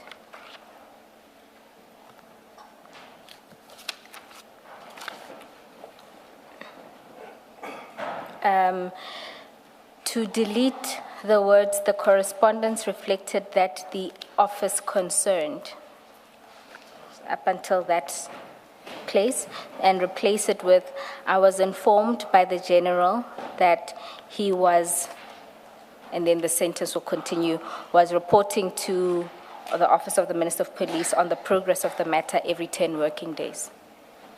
I think I did a double was, just one. Mr. Rapesu, can you confirm? Sorry, Ms. Boy. Oh, my apologies. Maybe still on that correction, to avoid any uncertainty, we should say, I was informed by General Jacobs, Yes, we'll because he's add referred that. to much earlier in the paragraphs, and there's no obvious connection. And so the sentence will read, I was informed by General Jacobs that he was reporting to the Office of the Minister of Police on the progress of the matter every 10 working days. Can you confirm this? I confirm, Chair. Thank you. Thank you for that, Ms. Bowie. Then we can move to investigations and consultations. At paragraph 34, you just note there that you conducted investigations and your general approach. Do you want to summarize that, your approach to investigations?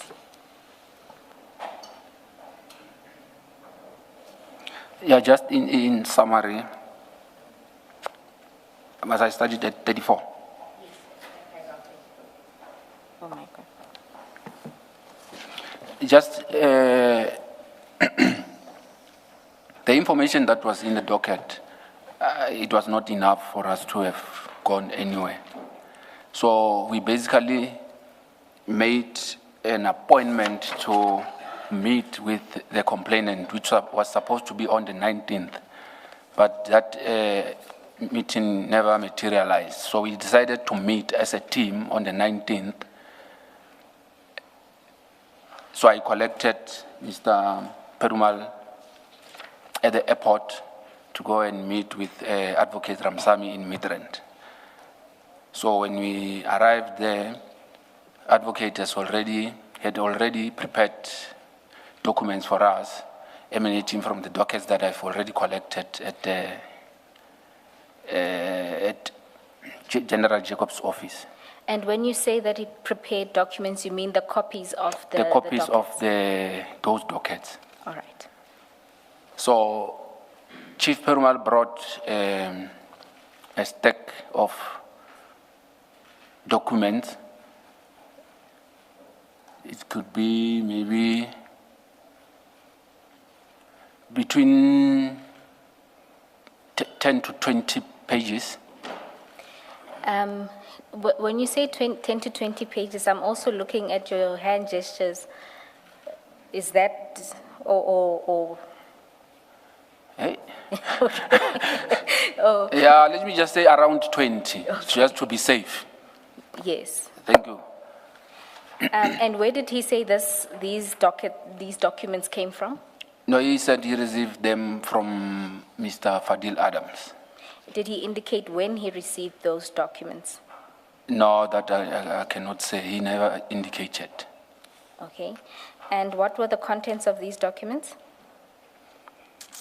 The documents were basically talking about the vettings. It was more or less about the people at Crime Intelligence. The names will be Madondo. It was information relating to the procurement of the forklift.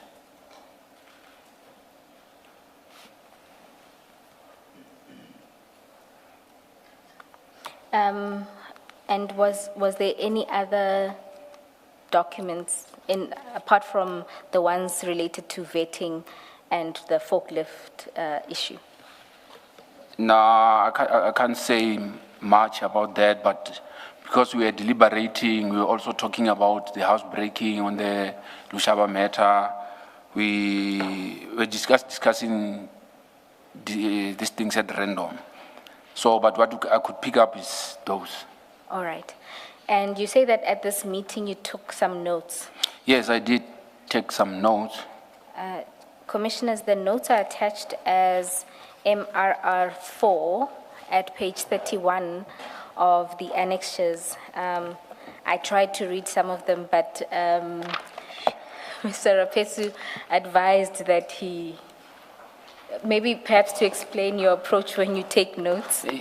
Chair, when we take notes, we basically write, okay, my handwriting looks like I'm a doctor or something, because it's not.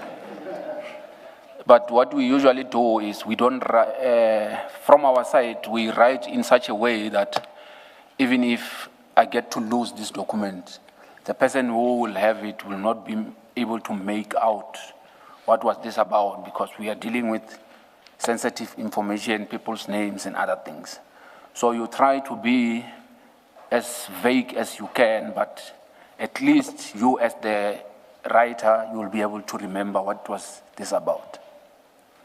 So if you see snakes and other things there, you must just understand that that's the way we operate. Thank you, Chair. I must say, I wanted to say your handwriting is better than someone we all know here. Thank you very much. I just whispered to my colleagues that by far, this is very beautiful compared to mine. And so you note that in the meeting you also discussed how, but perhaps before we move past the documents, I have to ask, from the documents that you saw, the 20 pages, in your opinion, would it fit under a normal standard door?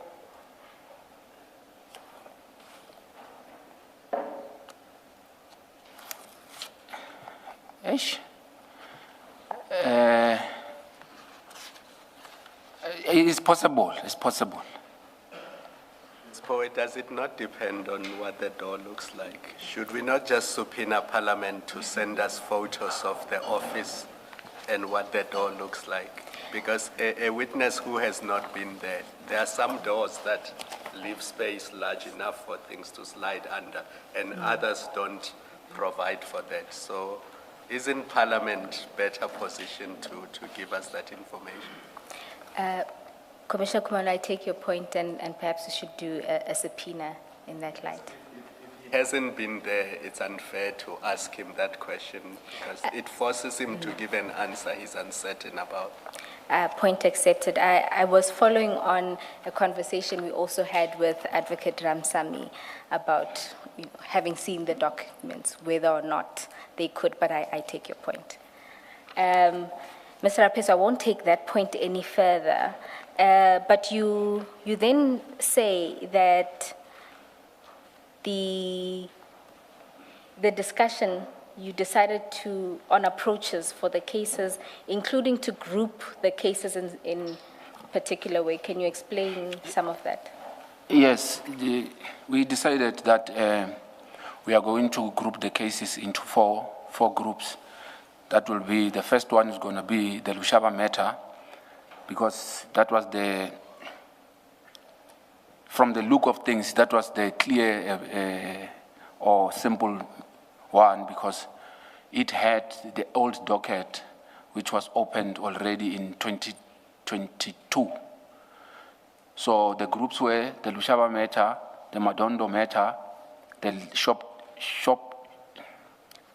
forklift matter, then the last one was the PKTT matter.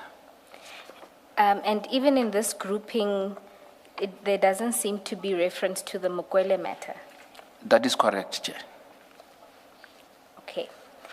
Then, if we can then move to your next consultation. Before that, the notes that we're looking at page 31 up to 34, the first observation, and please correct me if I'm wrong, I have done my best to try and read your handwriting, but the first observation is it looks like the first 3 pages of that all relates to the Lushaba matter. And then you have the last... Can I be assisted, It's that same file that has your statement in it. Oh. Go to page 31. We are looking at your handwritten notes. At page 31.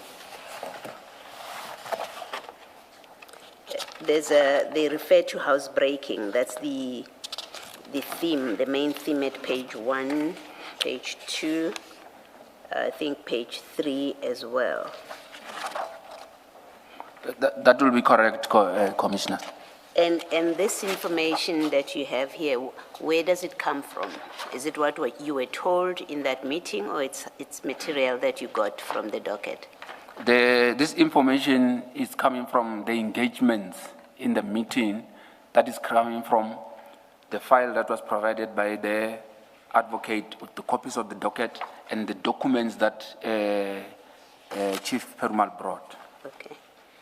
And am I correct that, and then page 4 of that, it seems that's for the first time then that you are making notes about the forklift. It's one line, there's another line on vetting, and there's another short line on BMW lady.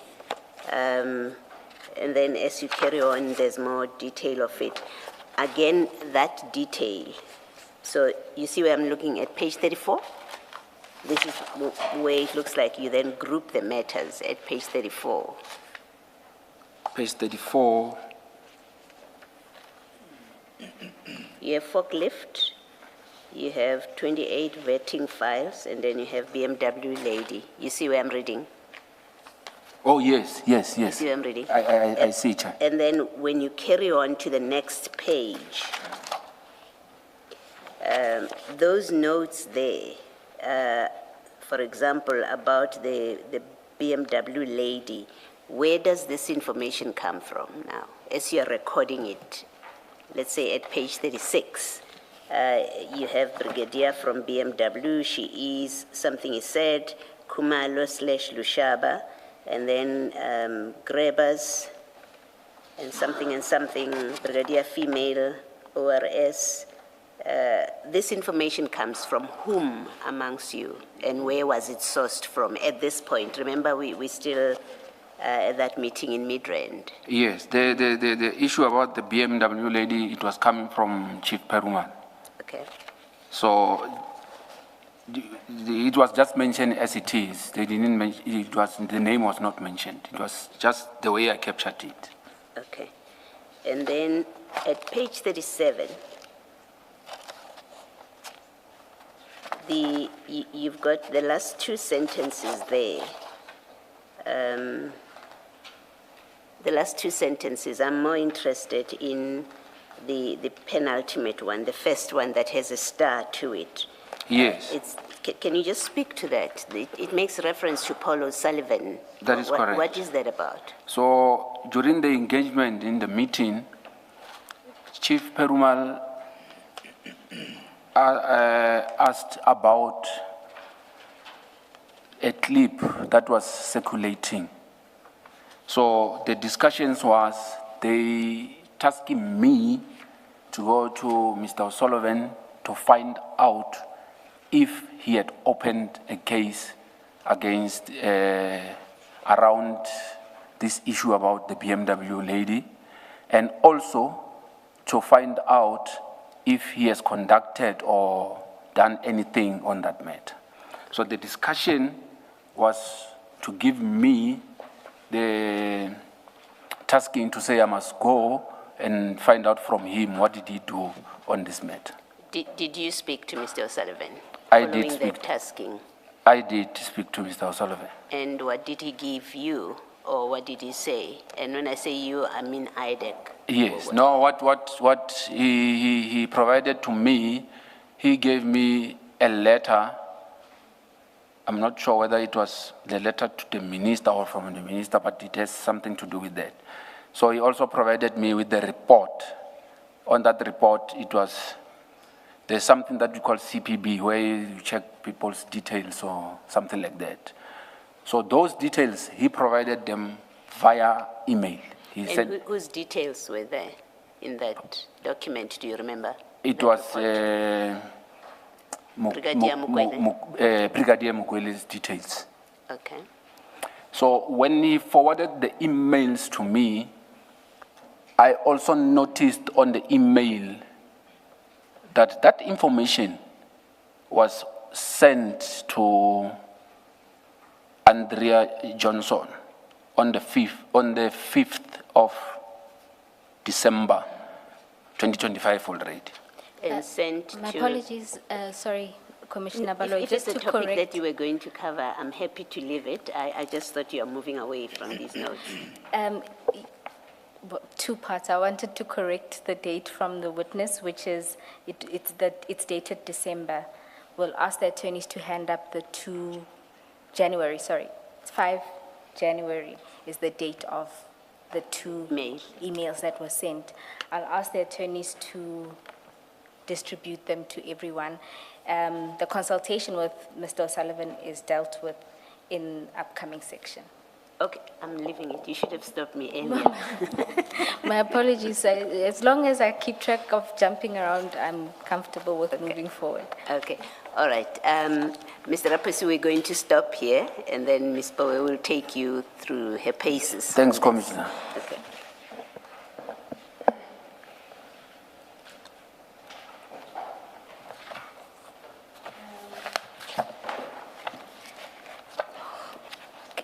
While we get the email sorted, I'm just going to move forward to the next consultation that happens in the order of things. Mr. Rapeso, if we can then go to paragraph 38, where you deal with your consultation with Mr. Adams. Can you explain what happened on that occasion? On this occasion, Cape Town consult with Mr. Adams.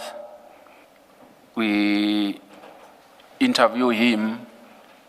He provides us with further information that we asked for.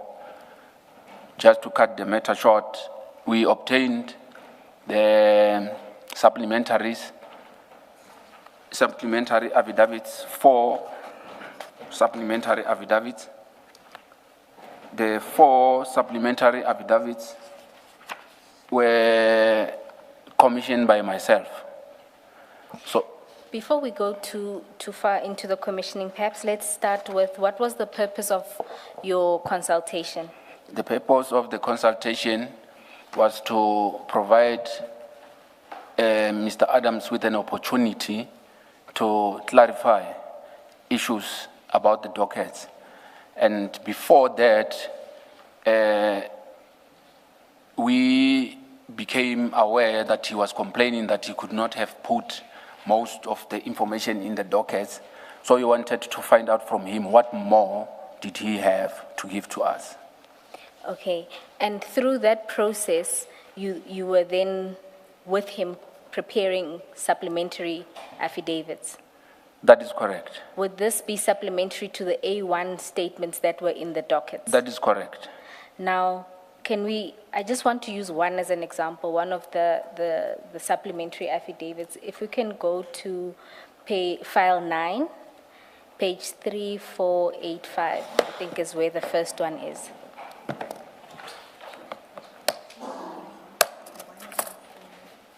3, 3, 4. 3485.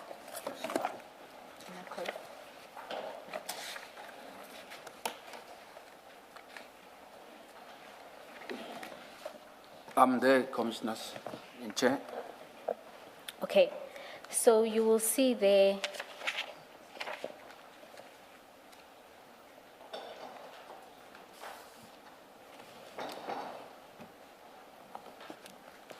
Thank you. My apologies, I look at the screen.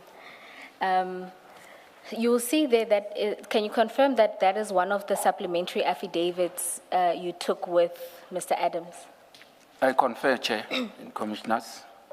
And you'll see, when you look through the affidavit, it's probably like 2 pages long. That is correct. And you'll note that even in terms of detail, it's almost as thin as the A1. That is correct. Can you explain why this is, in particular because the team went to Cape Town to obtain further particulars, and I would assume to get more information so that you bolster up the A1 that's in the dockets? That is correct, Chair. But the purpose of the exercise was not for us, for us to tell him what to tell us. We wanted to get from him what he's going to give us. So basically, he gave us the same thing that was in the A1 again. And in consultation, did you bring that to his attention that you are not telling us anything new? Or Yeah, if it was in a normal way, I was going to tell him that you're not giving us fuck all. But the problem now is he's an honorable member. So I couldn't have, but just to tell the truth, we went there for nothing. And then by way of documents, because that's also one of the other purposes, to obtain documents from him. Yes, the main purpose was to obtain documents from him. Not literally the main purpose to obtain the documents from him, but we were hoping that he will give us something to substantiate the allegations. So when we were busy typing his affidavit, we were hoping that when he was saying that he was explaining and that he was explaining the documents, we put it in his affidavit and marked, put it on the statement that he will be attaching documents. But however, before we could finish, he indicated that he didn't have documents to give us to attach. Just for the record, an example of when you would indicate that a document would be attached, if we can look at the affidavit in relation to the forklift matter, which is at 3487. Yes, Commissioners. You will see at paragraph 3, there is an indication there that documentation in this regard is attached here too as Annexure FA1. Is that what you meant by, you indicated in the... That is correct. That is correct. But you were not furnished with those annexures? We were not finished with those annexures. And just to make a point also, when the interview started, when Advocate Ramsamy asked him about the documents, Mr. Fadil already told us that he gave the documents to Chief Perumal, just before the interview started. Okay. Would those have been the documents that Mr. Perumal then shared with you in the meeting of the 19th of December? That is possible, yes. So I that's what I thought also, that these are the documents that he was referring to. So in essence, there wouldn't have been other documents to disclose? Correct. Apart from those that you had already then seen? Correct.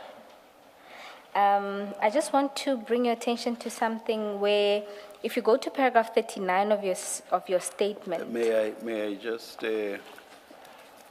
raise something about the last sentence of paragraph 38, starting during the meeting, your statement. There you say that during that meeting, Mr. Adams showed messages said to concern the PKTT, in brackets attributed to Lieutenant General Mkhwanazi and forwarded to Mr. Adams via Minister Mkhunu or Mr. Cedric Nkabinde, close brackets. What was the nature of these messages? Were they SMSs, WhatsApp chats, or what? And what did the messages say? Chair, the messages were on WhatsApp. So while he was showing me the phone, he was explaining that these messages are saying this. But when I looked at the phone, I read, but it was just a message that says,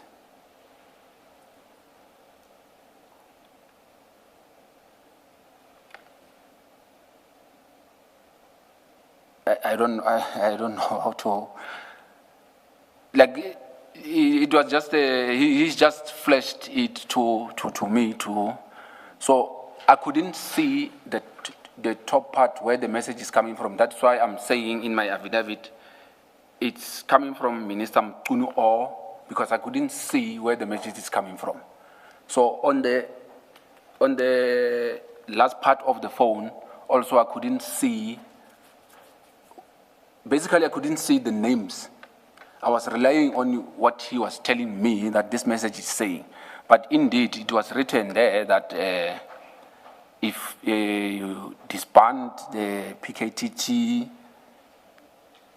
something towards that, I can't remember by head. So you could not tell who had sent the message? That is correct. Nor could you tell who that message had been sent to? That is correct, Chair. But you said, if I understood you correctly, you said just now, you said you read. Yeah, I was just trying to read to make sense. Yes. But can you tell in clearer terms what you read?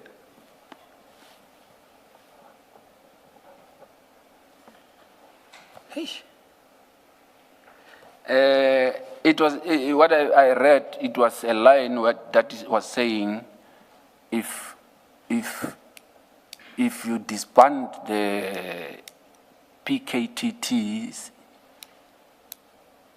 I can't remember the other ways that followed, because he was showing me, he was talking and telling me, did you see here? He's saying.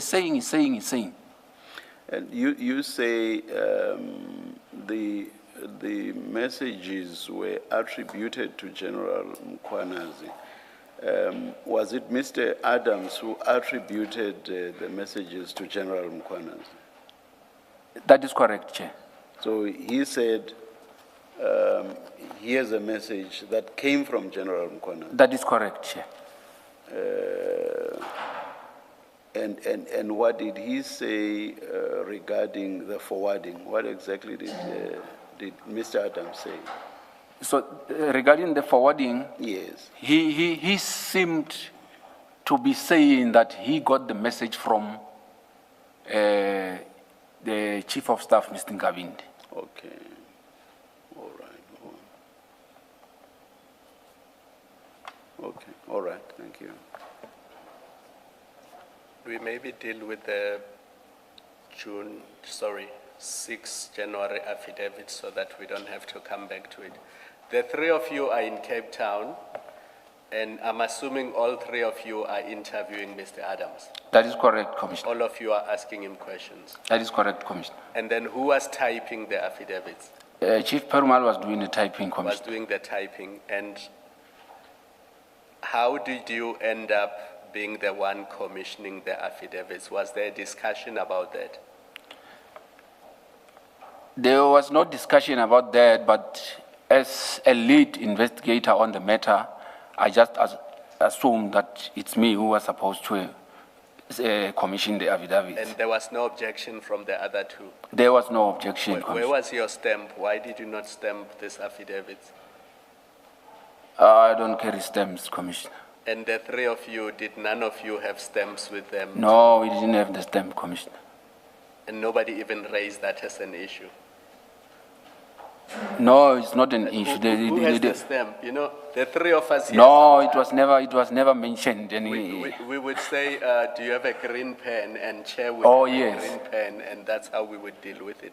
No, Chair. There was no Curious stamp. to understand, how did that process unfold of you ending up commissioning the affidavit? You see, he has a green pen with him. So when we need a green pen, we will confer and say who has a green pen because we want to mark something. But I'm interested to know the process that led to you commissioning the affidavits. And what did you do with them afterwards? Did you give them to Chief Perumal, the affidavits? The process of commissioning, I'm just going to put it from the knowledge that I know. Mr. Perumal is not a person that will want to put his signature or name in any document. From what I know is, even if you write in your affidavit and you mention him, he is going to fight with you. He doesn't want to be put on any affidavit. He doesn't want to be named at anything. But operationally, he leads everything. So I just assumed that because I'm the lead on this, I have to commission. After you commissioned this affidavits, Yes. what did you do with them? I provided the affidavits to him. You gave them to Chief Perumal, That is correct. and then the three of you flew back to Johannesburg. What happened? So when we flew back, then I can't remember at what point did they come back to me, because remember I have to record in the docket that I'm filing this affidavit in the docket, which I did. No, I'm more interested in, you are done with the interview, you Yes. are in Cape Town, you are now coming back to Johannesburg. Did the three of you fly to Johannesburg together? No, I think the two of us, I advocated myself, we flew back, then he flew back to East London. Yes. Where I'm leading to is, was there a time during the 6th when Chief Perumal was alone with Mr. Adams and the two of you, being you and Advocate Ramsamy, were not there? Yeah, there is a possibility that we were not together at all the times. On the 6th? On the 6th, yes. And then while Mr. Adams was there, because it may be that you are not together at the same time, but Mr. Adams is also nowhere around. During the period when Mr. Adams is around... No, I missed the question. Yes. Was there an occasion or a moment when the two of you were somewhere else and Mr. Perumal was alone with Mr. Adams? No, that never occurred.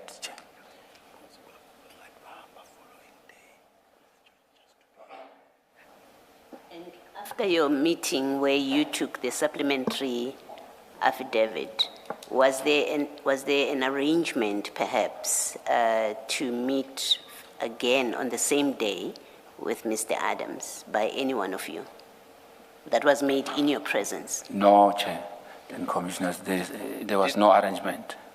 Did you sleep in Cape Town that day and come back the following day, or did you come back on the same day?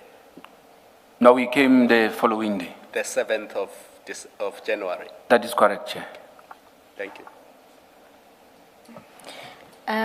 Mr. Repos, you indicated in your exchange with the commissioners that you needed to then record the interview and the affidavits and put that into the docket. That is correct. I know you've given us a portion of an investigation diary where you do that as an example. If you can go to page 40 of your annexures.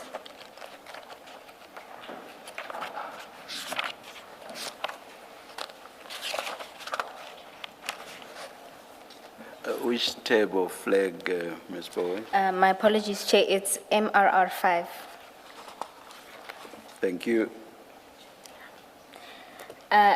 You will see there at the beginning, is that the entry that you did post after your consultation with Mr. Adams? That is correct, Chair. And if Mr. Perumal did an affidavit, would it also be recorded in this diary, if it were possible that he did? That was supposed to be recorded, Chair. And then, just for completeness, at paragraph 40, you note there that after the consultation, you took 4 supplementaries. That is correct, Chair.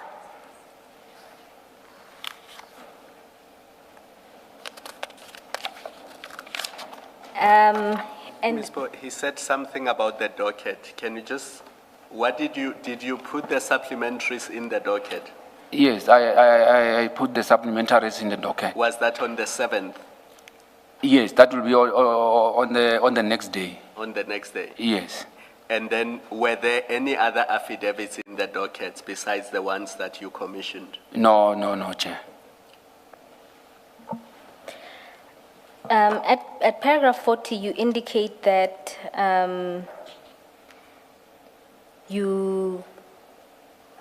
there's a matter of serious concern that you saw, including that there's A1. There's since been an A1 affidavit in the Mokwele matter that purports to have been commissioned on the 6th of January. You see that? That is correct. Can you, Yeah. in sum, just explain what your concern is there? So my concern is, on the day in question, there were only 4 supplementary affidavits that were obtained. And if that purported A1 is indicated that was obtained on that day, on the 6th, it was not obtained in my presence. So I'm basically also indicating that if there is a possibility that it was obtained on that day, well, I can't dispute that, but it was obtained not in my presence. I also indicate that the information that Mr. Fadil Adams provided to us on that day, he never said anything about what was contained in that A1. And it could not be that it was obtained on that day because that information was not readily available at that time. And just for completeness, if you can go to file 9 at page 3483.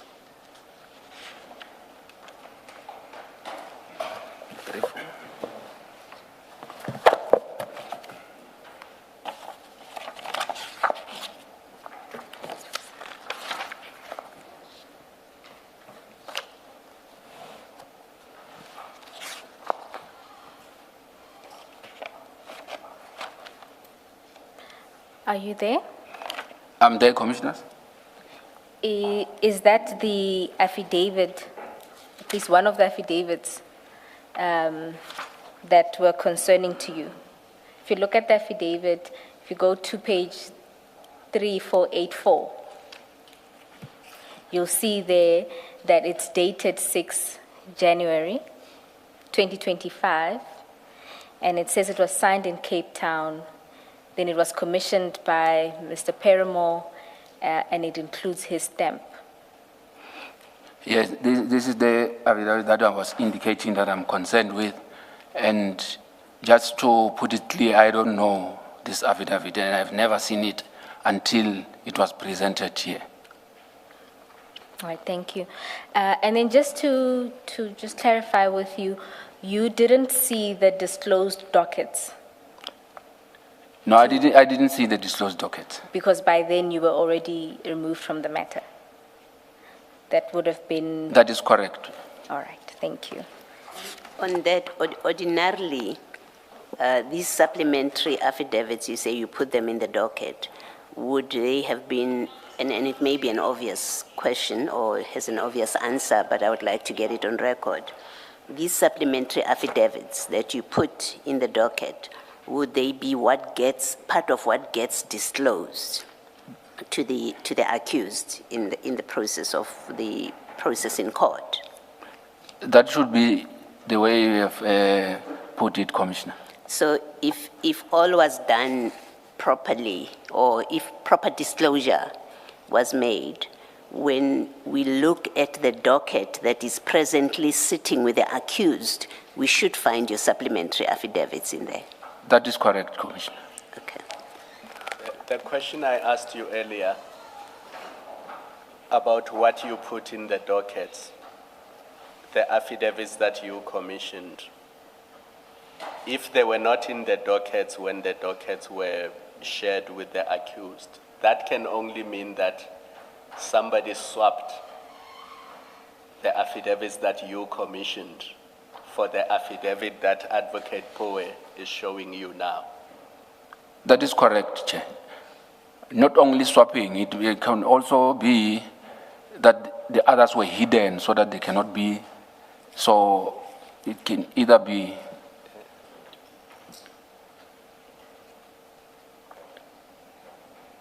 In fact, it seems to me that, and please comment and tell me if I'm correct, that even if there were a legitimate or a proper explanation for the Perumal affidavits, I'm going to call them the Perumal affidavits, a proper and full disclosure would mean both his affidavits and your supplementary affidavits have to be disclosed. That is because correct. They are all part of the docket. That is correct, Commissioner. I'm correct with that. Thank you. Even if, or let me just put it like this, because there was already an A1, the reason for us to go there was to obtain a supplementary. Even if there was a statement that was supposed to be obtained by Mr. Perumal that day, it was supposed to be marked as supplementary also because it's supplementing something. It cannot be that it's just an A1 without any mention of supplementary or what. Now, in this interview with Mr. Adams, and I just want to use as an example one of the your supplementary statements. So the one at 3493. 3493. And that's your supplementary affidavit, which deals with the allegations about the PKTT. That is correct. And the use of the Secret Service funds, right? That is correct, Commissioner. Okay. So you have not seen the original 27 affidavit, which speaks about the PKTT. You hadn't seen it at this time. No, as far as Mr. Perumal and Ms. Johnson yes. are concerned, you've never seen that affidavit when you meet with Mr. Adams, right? Thank you, Commissioner, yes. Okay. But you are now in a meeting with the complainant in the presence of Mr. Perumal. What do you do? Do you say to him, what do you have to tell us about the political killing system? How did you manage that? And did Mr. Perumal not stop you? Did he sit quietly as you are talking about the PKTT with this complainant? The witness just volunteered the information. And from what I was gathering, when Mr. Parumal was trying to interject or maybe say something, he was just pushing him. It looked like maybe they fought about something because he didn't even want to entertain him. So the witness just volunteered this information and we put it exactly as he was saying. Yes. And now this information now is now corroborating what I've explained already that I saw on the 27th, because he was explaining the same information and on the same sequence. Okay, so when he volunteered, as you say, and again, I'm using this PKTT as an example, the others as well, your supplementary statements that speak about Madondo, the forklift, my question applies to them as well.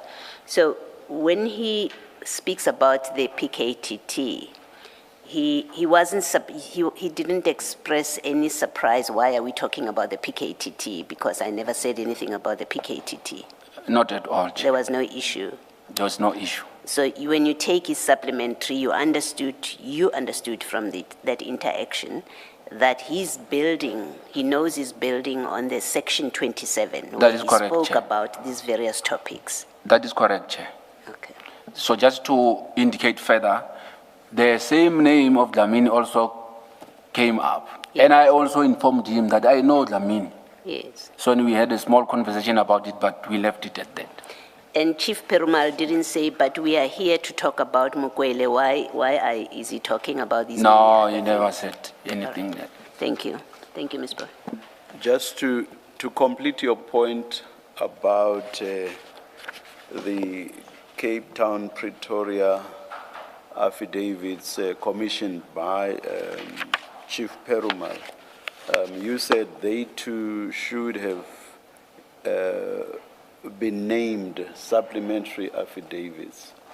May I take you to page 3483? That's one of Chief Perumal's affidavits, or rather affidavits commissioned by him. You see there between the tram lines at the top of 3483, there it says affidavit. An affidavit is not preceded by supplementary. That is correct, Chair. I confirm that. Yes, whereas if you compare it with the affidavit at 3485, which was commissioned by you, there you do have supplementary before affidavit. That is correct, Chair. I confirm that, Chair. All right, thank you. And then, Chair, to make one last point on this topic, we've handed up 3 documents. I'll just deal with one, the one that's related, that has the presentation attached. It's an email dated Thursday, 16 January 2025. Just to avoid referring to the exhibit, I propose that we number it as the next annexure to his statement and to mark it MRR 12.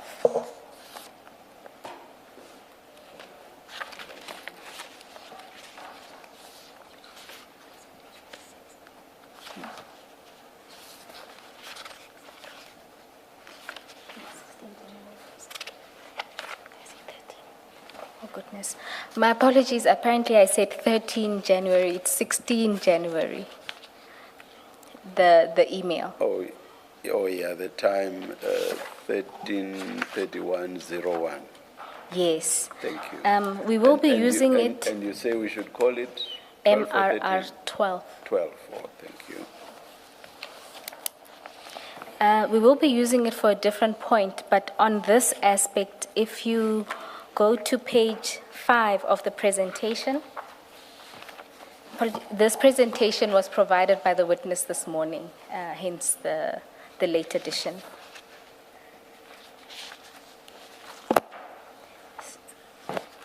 So you'll see from the email that it comes from Mr. Perumal, and it's sent to Ms. Ramsamy and Mr. Rapesu and Mr. Parayachi.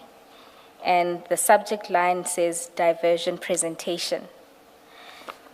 The aspect that we want to draw your attention to is at page 5. Can you go to page 5 of the presentation? And the second bullet point.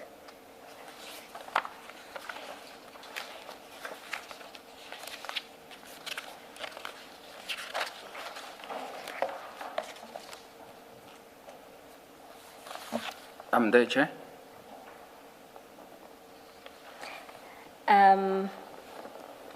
Yes, on page 5, the second bullet point, Chief Perumal, on his presentation that he has drafted, he is confirming that we traveled to Cape Town and we obtained supplementary affidavits from the witness.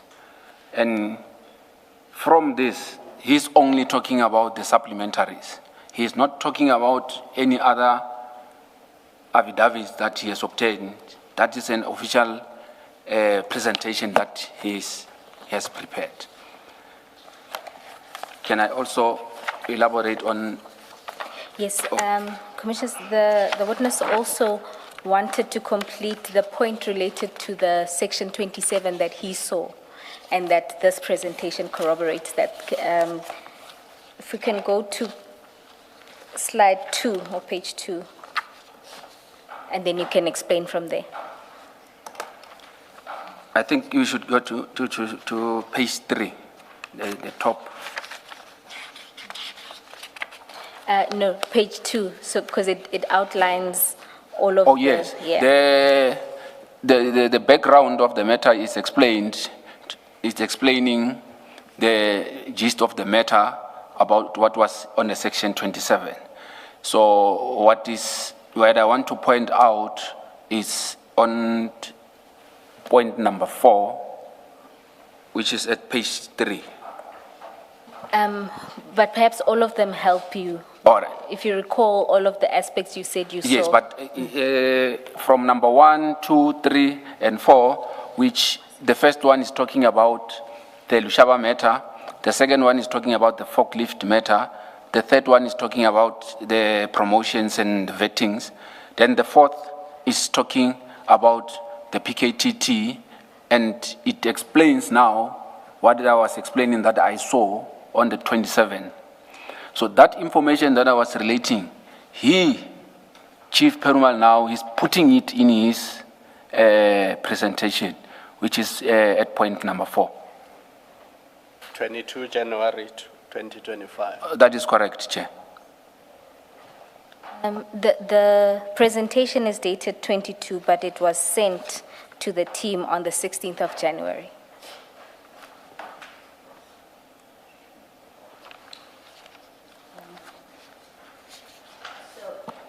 And this presentation, was it delivered? It was delivered, Chair and Commissioner. And it's delivered as in it was presented? It was presented. I think Advocate Ramsamy will talk more because on the day of the presentation, she also added from the prosecution side. Then she'll be able to explain it further. I just wanted to indicate that that fact that I said I saw initially when I was browsing quick, it is now reflected on the presentation that was prepared by Chief Perumal. Did you attend the presentation? Yes, I was present at the presentation. Was Ms. Johnson present? She was present. So Ms. Johnson was aware, as at the date of that presentation, that you went and consulted and you are working off a Section 27 referral that deals with those items. That is correct, Chair and Commissioner. Thank you. In fact, the cover email says the presentation is to be submitted to her. That is correct, Commissioner. So the email of 16 January. That is correct, Commissioner. But to corroborate Advocate Ramsamy's page 1 of the presentation, what the project was named, if you can just display that.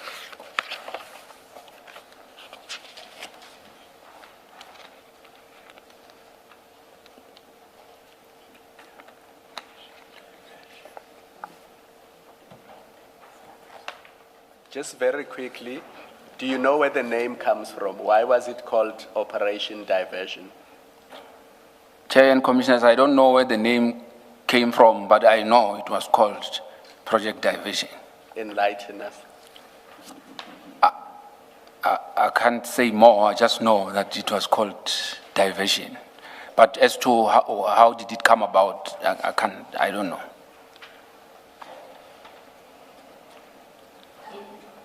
Sorry, Ms. Boy. Just perhaps for, even if it's just for completeness, in that page 3 of the presentation,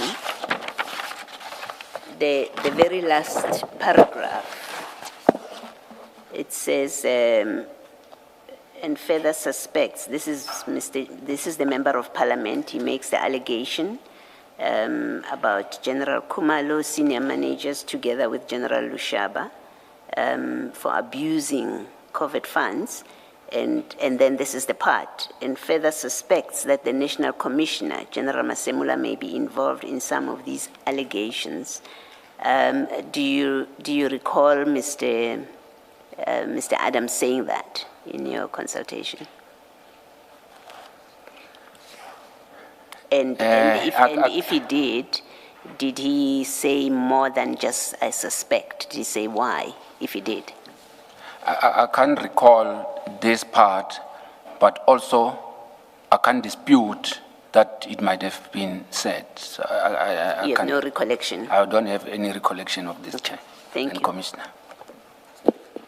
Number 3 at page 2. What was that about? Was it about the Brigadier Mukwele matter or not?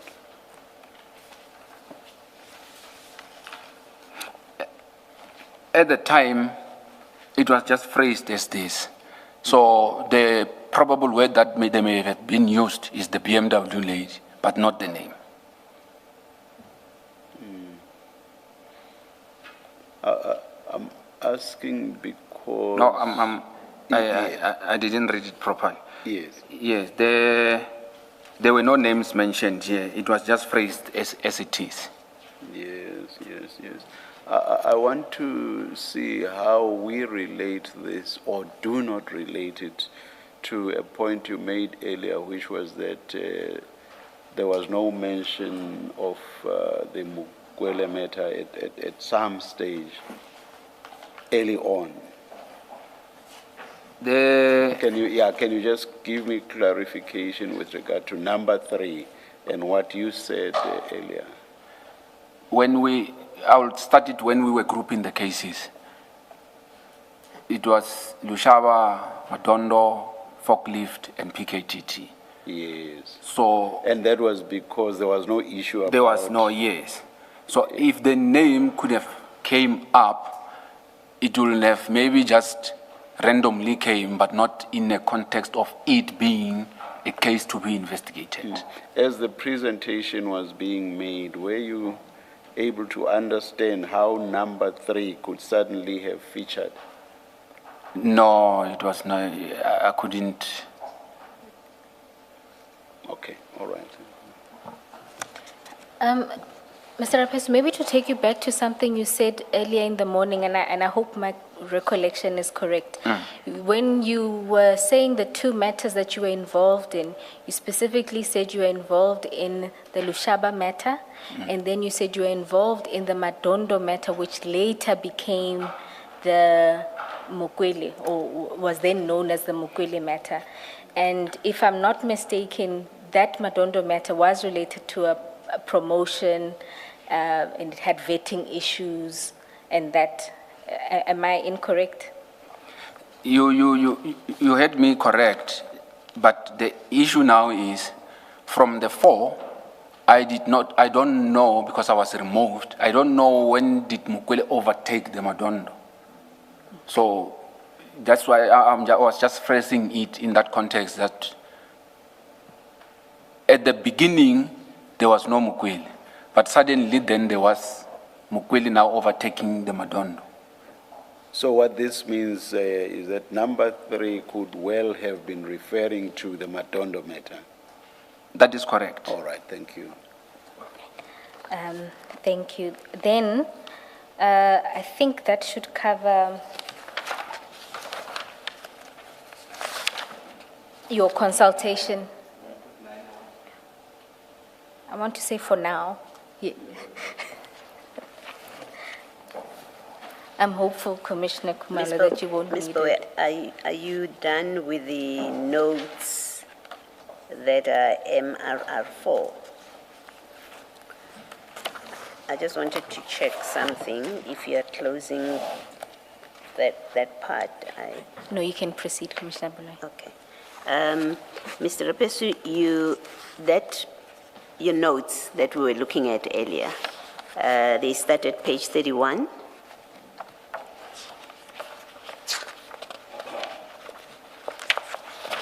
And it's really a short question. If you look at page 32, and that whole page seems to be concerned with the housebreaking at General Lushaba, the housebreaking matter, or the General Lushaba matter. That is correct, Commissioner.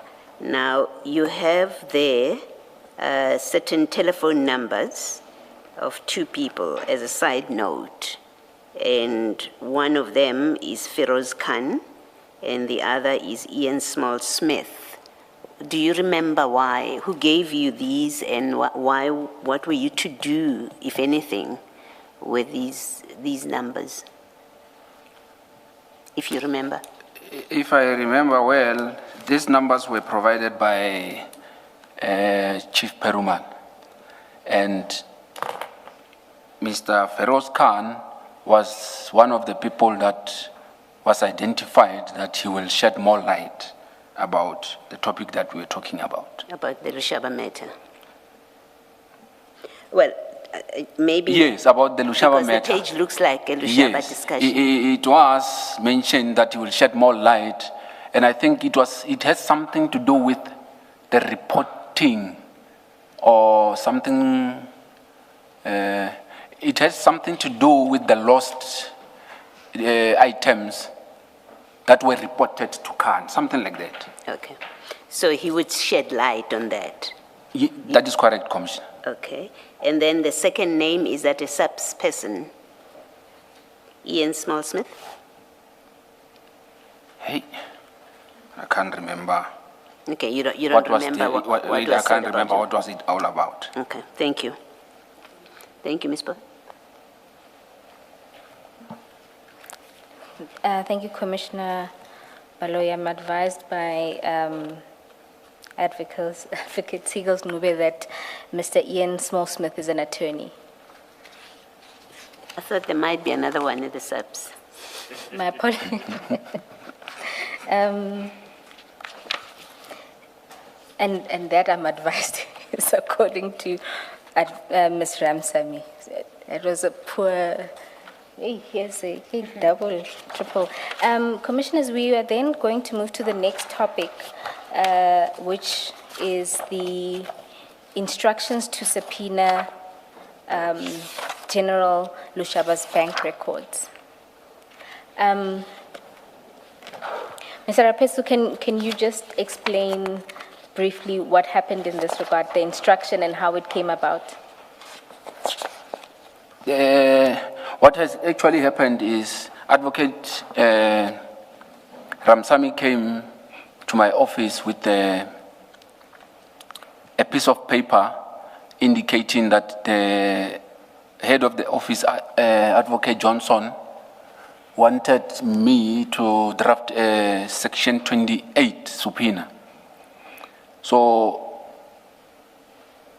I had a conversation with Advocate Ramsamy to say, but this we can't do because we don't have anything in the docket that talks to that.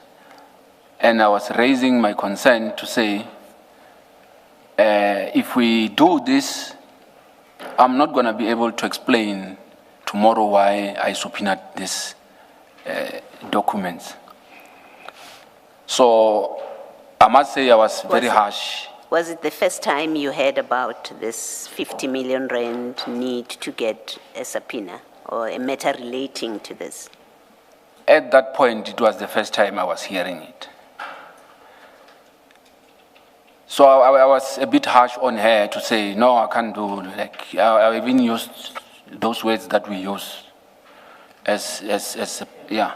So, but eventually, she said that she's gonna take my message back to the head of the office to say, so she wanted me to put it in a nicer way. So I did send a WhatsApp to say, can we at least stall or maybe wait until we get further information before we move on this? And just so that we can, let's go to your message. Although I'm interested in the harsh language, but I'll just proceed to the message that you sent. If we can go to file 10 at page 172.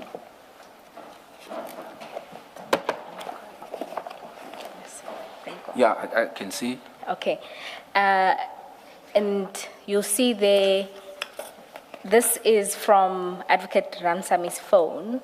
It's screenshots that she took for her statement. And you'll see there's a message on the 11th of December 2024. That is correct. And up there it also says forwarded. That is correct. Can you read that message? Good morning, Advocate Drew. I have noted your instructions to prepare the Section 28. I was suggesting that we stall or park it until we consult with the complainant. The reason being that his affidavit are not drafted properly. We need to consult with him so that we may be in a better position to do same. I'll prepare them in the meantime so that after consultation we can move. We could move faster. Thanks. So it is now this the message that you sent? That is correct, Commissioners. Advocate Ramsamy testified that she then forwarded this message to the ID. Maybe before you do that, the complainant that you referred to in your message to Advocate Ramsamy, who are you referring to when you say we need to consult with the complainant? I'm referring to Mr. Fadil Adams, Commissioner. Because you thought that this comes out of his complaint? That is correct, Commissioner. Okay, thank you. After you sent the message to Ms. Ramsamy, what happened? Did she get back to you about? She did get back to me, but she indicated that the ID did not take kind of me questioning her. So we were summoned now to Advocate Johnson's office, where now she now instructed me to draft the Section 28, and that's now when she explained that she got information about the 50 million, the slush funds and other things. So she also instructed me that I must do those 28 as in now, because she wants to sign them before she left the office. And did she indicate where this information was coming from and or which docket it was even related to? No, it was not mentioned. And just an earlier thing that you said Ms. Ramsamy came in with a piece of paper. What was on the piece of paper? On the piece of paper, it was just information about General Lushaba, but what I could pick up there, it was the ID number. So I had to do those subpoena on his ID number. Remember, the banks that he's banking with, we will not have, I don't think they will have got them. So the instruction was to use the ID number. The instruction was to use the ID number, and then would you then send to all banks? That is correct. Then can we just go to the email? If you can go to page 173 of file 10.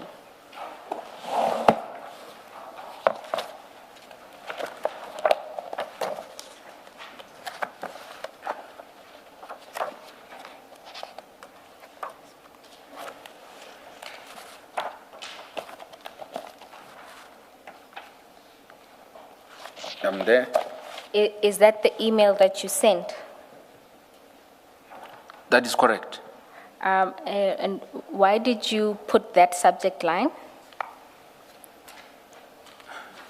The subject line, I think I did deliberately so that it can stand out from the others, just to show that there was a problem with this thing. So I wanted to be able to identify it sometime in the future so that I can be able to point out that there was an issue with that instruction. So what was your choice? Please What was- read that subject line into the record. Section what? Thank you. And then if we can go to the section what itself.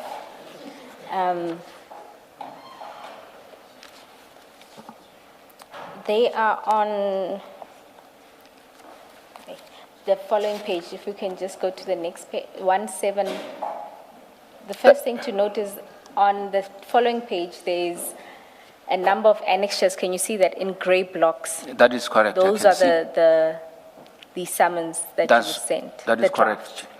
And then if you go to the next page, is this one of the summons? That you is correct, drafted Chair, Commissioners. For Advocate Johnson to sign? That is correct. Now, if we go to Annexure A,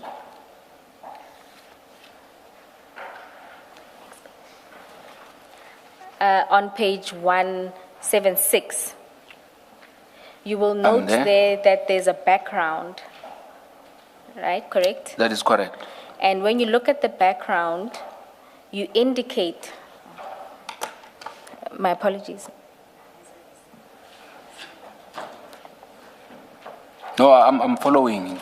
It's fine. My apologies, it's me who can't see. Oh. In the background, you indicate the nature of the investigation that's been undertaken, that there's an investigation in terms of Section 1A. Can you see that? That is, I can see. But at the time, what was authorized would have been a Section 2813 in relation to the referral from Mr. Adams. Yes, Chair, I noticed that, and I accept that it is an error on my part. It was supposed to be 2813. So the reason why it is so, it is because due to the pressure and the time that I was supposed to generate this document, I now went into the matter that I indicated that I was working on previously. So I just did a copy and paste thing. So I did not change the Section 1 to 13. And then, but this was then checked and signed by the ID. That is correct, Chair. And just in the ordinary course, when you are preparing these, do they go directly to the ID, or is there a process through which they go up the chain? The process it's supposed to be that the PM, project manager, is the one that is supposed to escalate those things and also to issue there's something that we call an LAR number. So it's a sequence of numbers where they follow each other to be able to track or to manage how the Section 28s are being controlled. So the process was supposed to be, it should move from myself to a project manager, then from the project manager to her office. But it did not move in that way. It went straight to her office this time. And to your knowledge, for this case in particular, or this project, was there a project manager at the time you were involved? No, there was not. And just lastly on this topic, I know you communicated your issues in the text, but in the meeting, did you convey to Advocate Johnson that the issuing of this subpoena in the circumstances of very little evidence would be problematic? I didn't even get a chance to speak. So I assumed that when Advocate Ramsamy went to her, she said enough. So I didn't even get the chance to speak. I was just told what to do. Did you consider the meeting a consultation, or was it really just to receive the instruction? No, it was just there to give the instructions. Thank you. Then, oh, my point. Just lastly from me on this, and because you were the investigator, I think you were the lead investigator, and you are the one that prepared this summons, maybe to get a comment from you. It's in fact what I want to propose or put to you for your comment, that this summons about the 50 million rand, in the absence of an underlying complaint or allegation properly that was given to you, like the Section 27 referral, in the absence of a complaint properly lodged, this process of a summons is a misuse of the Section 28(13) process. That is correct. That is so. That is correct. Thank you. And then, just out of interest, did this process ever yield any bank statements? Or by the time a response was received from the banks, you were no longer on this matter? No, we got some results back, but when we received those, usually we give to the financial investigator to analyze, because sometimes it's a huge document. So what I will do is I will collect from the banks, and when everything is done, then I will provide it to the financial investigator. But I was removed before that process could finish. Thank you. Then if we can go to paragraph 43 of your statement.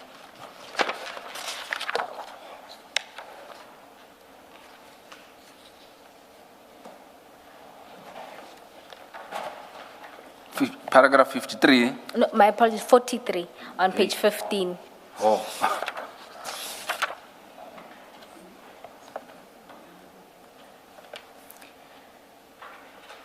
You indicated there that you made a report. That is correct. I continued with the investigation on the Lushaba matter. I subsequently produced a report on the findings of the investigation. Then I submitted the report to Chief Perumal. And then in relation to the Mukweli matter? In relation to the Mukweli matter, I refused to work on that matter or to be involved in that matter, because while I was busy with the Lushaba matter, I became aware that Mr. Perumal and Mr. Padiachi were meeting some of the witnesses, I can say in the corners. They were meeting in some places that I was not aware of. So what will actually happen is they were booked in a hotel. So because I'm local, after work I'll just go home. Then when they are at the hotel, they were making arrangements to meet people, which they were bringing affidavits that I was not aware of.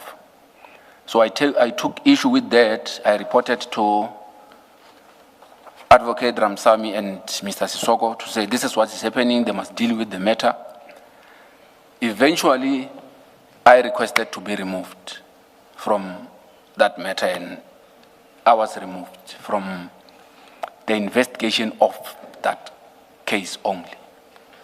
And as a lead investigator, are the two other investigators allowed to proceed with investigations and interviews without you? No, they were not allowed to. What should have happened is, even if they informed me that they are going, what was going to be, let me phrase it this way.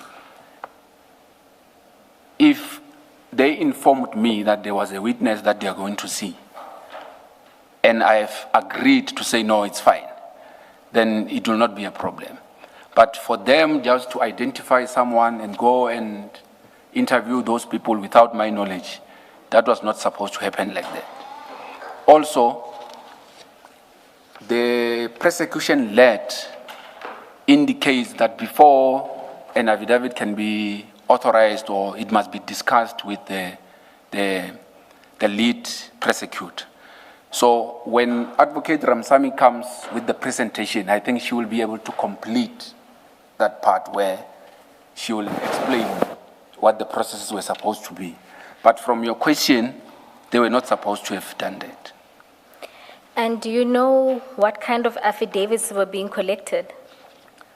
From what I was informed also is that there was an affidavit of a 204 that had already been obtained and that I was not aware of. So I took issue with that also. And at what stage was that 204 taken, to your knowledge? When was it? I could say that it was just in the beginning of the start of the investigation. And why were you taking issue with that? I'm taking issue with the issue of 204s because the normal standard practice it will be you investigate your case properly, so then when at least you are faced with the situation that you can't move anywhere or anyhow, that is the time that you can start considering those things. So, but to start obtaining 204 statement just in the beginning of the investigation, to me it sounded like this thing is directed somewhere or somehow. And just for clarity, what is a 204? A 204 is a statement that is obtained from, we call them person of interest, but is a suspect. So we obtain that statement from the suspect that he will incriminate himself on the subject matter that is being investigated. Then he is assisting with the investigation on that. And you say how soon, because the investigation was authorized on the 6th of December, how soon did they start collecting this 204? No, I can just say just some days after that.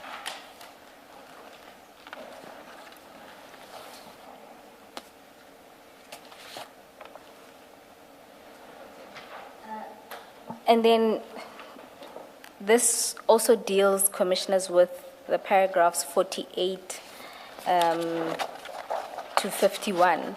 But just on the last answer that you gave, why is it problematic to get a 204 so early in the investigation? It is a problem because you are running a risk of being misled by this person of interest, because he can actually divert or push you into a wrong path. Instead of obtaining the subjective investigation yourself, so that even if you are approaching someone, you can be able to detect if he's lying or what. So it is not advisable to start things at that way. And so it was your view that this investigation was being directed in a particular way? That is correct. That is the reason why I refused and said I can't get involved into this thing. And when you raised these issues with Ms. Ramsamy and Mr. Sisoko, did you get any feedback? No, they gave me feedback. They indicated that I should continue concentrating on the Lushaba matter, and the other matter, the other two guys will continue with it. So that meant that because I was a lead on all these cases, then that means from the day that I was removed, then Mr. Padiachi assumed the responsibility of being a lead on that other matter. On the Mukwele matter? That is correct. And you then retained the Lushaba matter? That is correct. All right.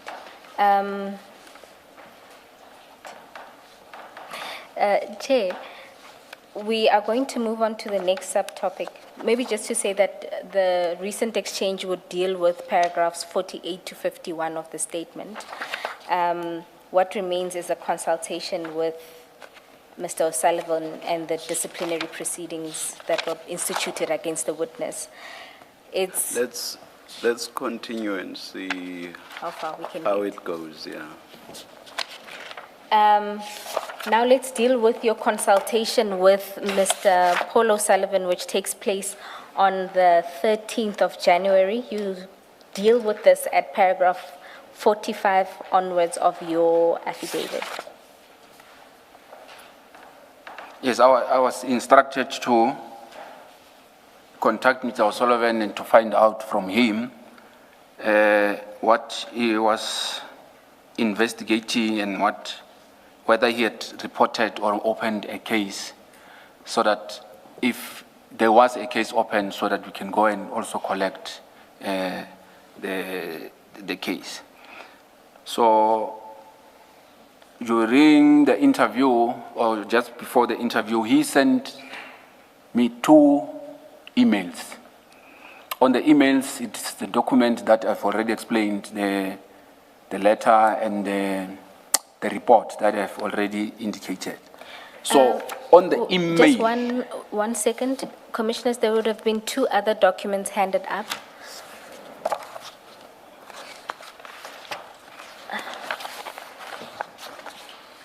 It's 2 emails, both dated Monday, 13 January 2025. The first is sent at 14:11. And there is the directive of the minister attached. That was the annexure in that email.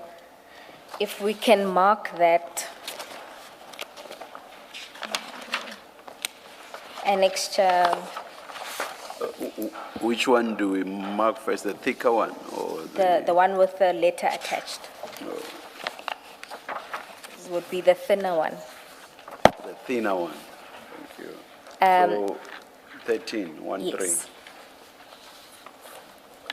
And then the second email was sent on the same day, Monday, 13 January 2025 at 14:28, which contains Ms. Mukwele's details. And that can be marked MRR 14. Yes, Mr. Rapesu, you're explaining about the 2 annexures? Yes, the 2 annexures, I printed them as they are, then I recorded them in the docket to be filed. So I also made an entry in the diary of the docket. And just for the record, the entry is annexure MRR 5. If you go to page 40.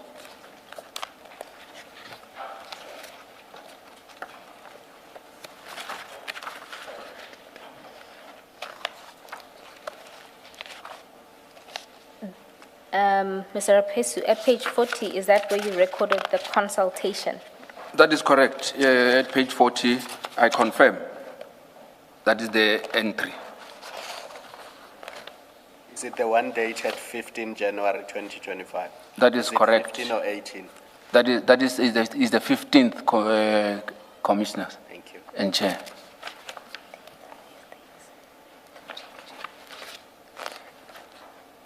And is that where you then recorded the additional documents? That is correct, chair.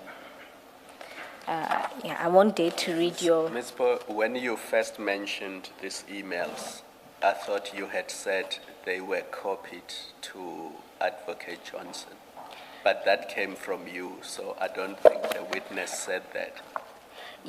Yes, it came from me. There was a little mistake with the cover emails. It's not the complete cover emails, but the witness can explain who was covered. There's a trailing email. That is correct. Mr. Rapesu, can you explain that what happened when you were looking at the emails that were sent? That is correct, Chair. When I was looking at the emails, there is a trail that shows that this email was sent already to Advocate Johnson. By Mr. O'Sullivan. But by Mr. O'Sullivan, yes. Date? At first I thought it's 5 December, but it should be 5th of January. But you say that email trail is somewhere, so it can be provided. No, on the laptop it shows, it's there. During lunch? Yes, Ms. Nube is just trying to see if we can project it quickly, but it does copy the ID and General Sibia on the 5th of January 2025. But we will That is correct. ensure that copies are provided. When Ms. Johnson said to us, as she testified, that she has never had any dealings with Mr. O'Sullivan relating to these matters, the Mukwele matter in particular, I think that's what she was asked. According to those emails, that would not be correct because she would have received an email from him. That I can confirm that there is an email directed to her on the 5th, if I stand to be corrected. Okay. That one I can confirm. Thank you. Thank you. That should deal with your consultation with Mr. O'Sullivan. Did he? Ms. Bowe, maybe for the record, you referred to MRR. It's MRR5. Yeah, you referred to a directive from the minister, but the record doesn't know what you're talking about. Maybe for the record, you should say what is attached there. Attached to the email, perhaps the annexure MRR13 is the directive of the minister relating to Crime Intelligence Ports of Entry and Political Killings Task Team, dated 31 December 2024. It's what we have has been referred to in this commission as the disbandment letter, PKTT Correctly. disbandment letter. Thank you. Precisely. And you say you got this from Mr. O'Sullivan. That is correct, Chair. Did he say where he got it from? No, it didn't say, Chair. Thank you.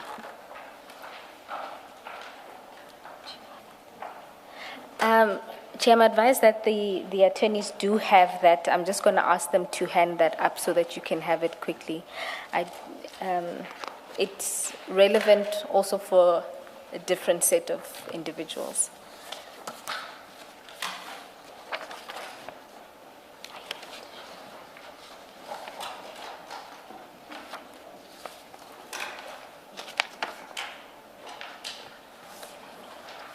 Yes, we're going to flight.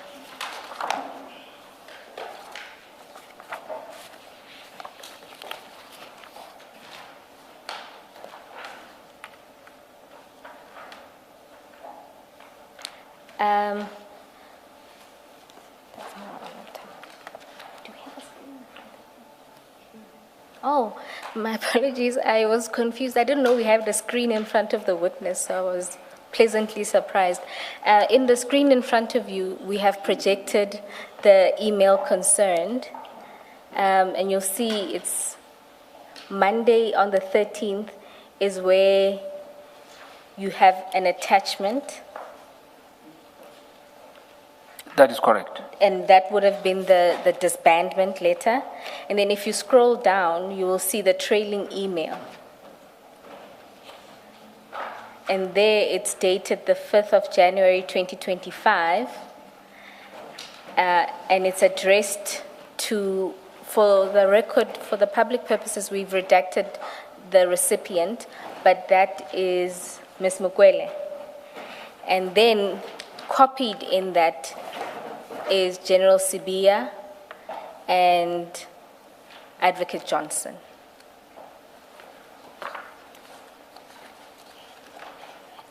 And Minister. And Minister. Minister Mkhunu is also copied. My apologies.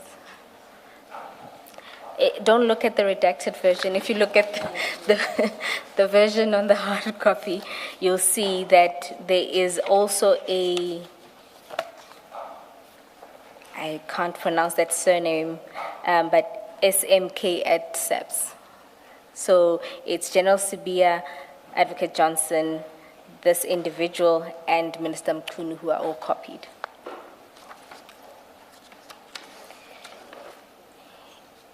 And in it, I've been made to understand that this email in particular was dealt with at the time Mr. O'Sullivan was before the commission.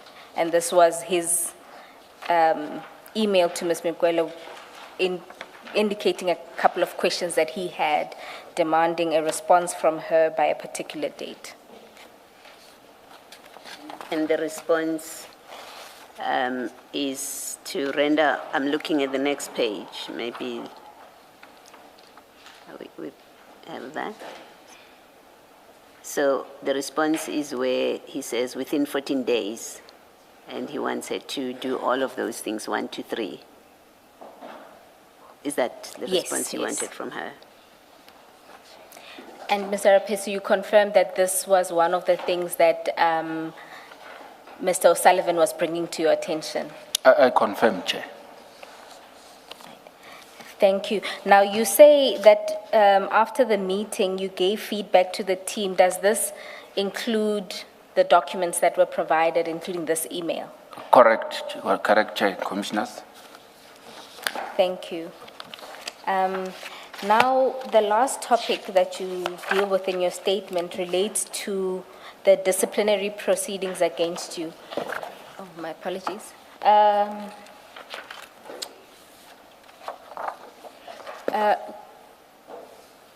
Correctly done, this is actually follows on to the first page of the cover page in MRR 13. So if you look at the bottom of the page, it'll say page 2, and this one that you just got will say page 3.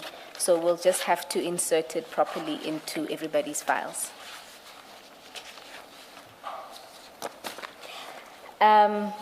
Then we can move to the disciplinary proceedings against you. Can you summarize what happened in this regard?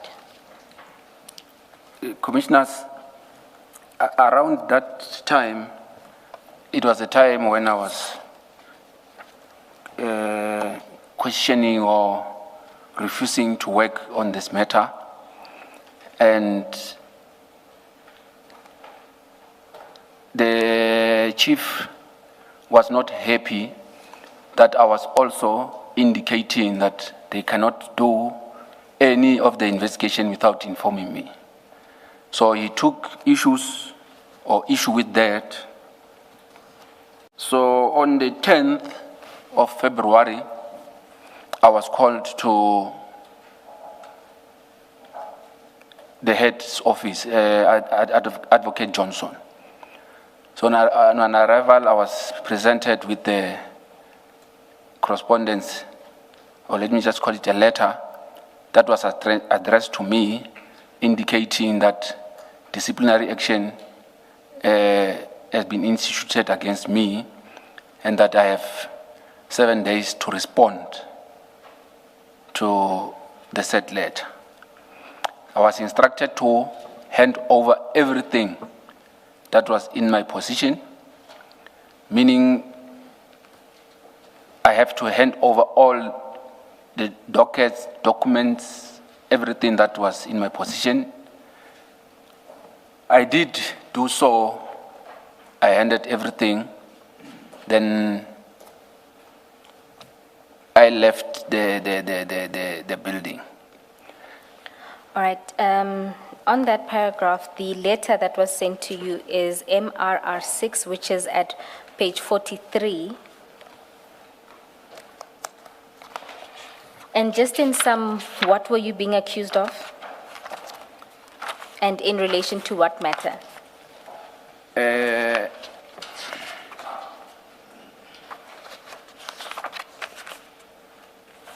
I was being accused of leaking information. So I was informed that I phoned, at that time I was not provided with the name of the person that I was alleged to have phoned, but it was indicated that I phoned a person of interest. The person of interest will be a suspect, and informed him about information that is investigated by IDEC. And I informed this person that there was an ongoing investigation against him, and I gave him the name of the investigator who was investigating him. And this was in relation to which matter? I can't say in relation to a matter because it was just allegations put like that. But later on, I became aware that this person that is alleged that I phoned, it was Mr.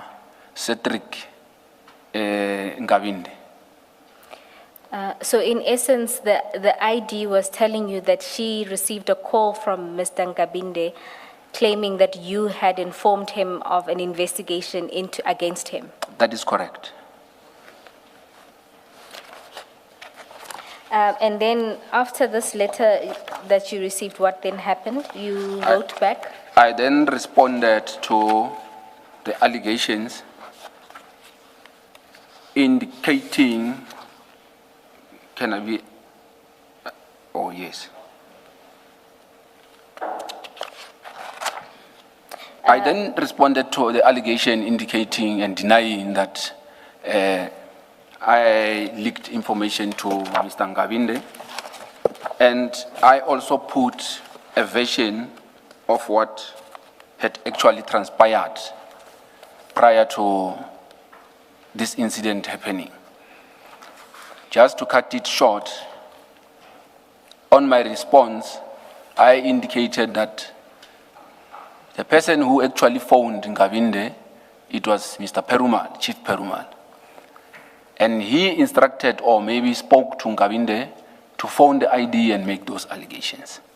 So in my reply, basically, I'm putting it to her that she should not be looking at me. She should be looking at the people she's working with, which is Mr. Perumal and Mr. Padiachi. Okay. So at the same time, I was also offering myself to say I'm willing to go through a polygraphy test to prove that I didn't make that call. And you were also volunteering your cell data? I also volunteered my cell phone data. I also volunteered and gave permission that they can check my phone if they want. And just so that we cover this basis, assuming that there was some investigation into Mr. Ngabinde, Advocate Johnson accused you of sharing information about an investigation with the suspect or a person of interest in that investigation. That is correct. Thank you. And now you then get another letter. This one is dated the 26th. And that is MRR 8. Whilst you are finding it, what was Mr. Nkabinde being investigated for, do you know? I didn't even know what was the investigation about. Oh, all right. Maybe you've said this already, but let me just ask anyway. And this is Minister Mkunu's Chief of Staff. This is Minister Mkunu's Chief of Staff, Chair. Chair, two witnesses will deal with this aspect, Ms. Ramsamy and Mr. Sisoko, in detail, the investigation part. Thank you. Just ask a slightly different question. You deposed to that one affidavit about the handling of the dockets, and you said it's because of what was said in Parliament, in the ad hoc committee. Did you follow all of Ms. Johnson's evidence? And I'm asking because I seem to recall, and I'm trying to find it here, on this Nkabinde matter. That is correct. Did you follow that part of it? I did, Chair and Okay. Commissioner. And it came up in the context of a rogue that General Mkwanazi had said there That are is- rogues. Do you remember that? I context? remember, Commissioner. Can you just remind me what she said about the Nkabinde complaint, or complaint, in fact, I think, to IDEC? Chair and Commissioner, if I remember well, she said that Ngabinde had called her and made false allegations against one of investigators. So I can't remember if there was a follow-up or what actually happened after that, but I remember those words. My recollection, and correct me if I'm wrong, is she testified that when they followed up, there was no response from him, and that matter went nowhere. In fact, they found that the allegations were false. That is correct. Is that how you remember it? Okay. That is correct. Thank you. Thank you, Ms. Boy. Thank you. Then you get a further letter on the 26th, That is correct. and that letter is attached as MRR 8 at page 50. That is correct.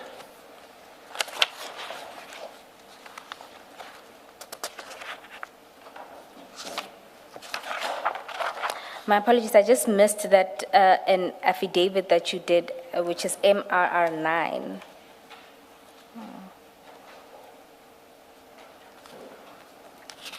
On mine, same 52.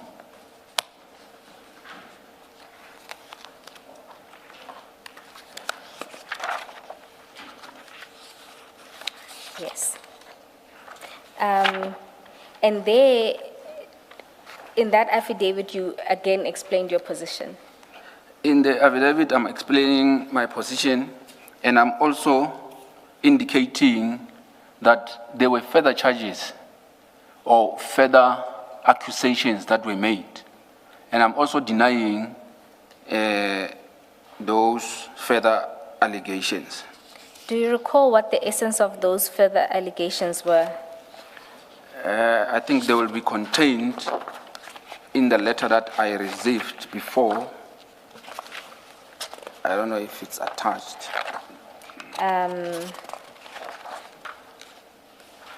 No. The meeting was in person. Okay. So it could be that, Is it where you say you attended a meeting on the 2nd of April 2025? that is correct. And that is at paragraph 3 on page 52.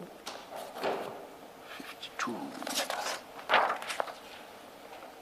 That is correct. And what was the essence of those new allegations or additional allegations?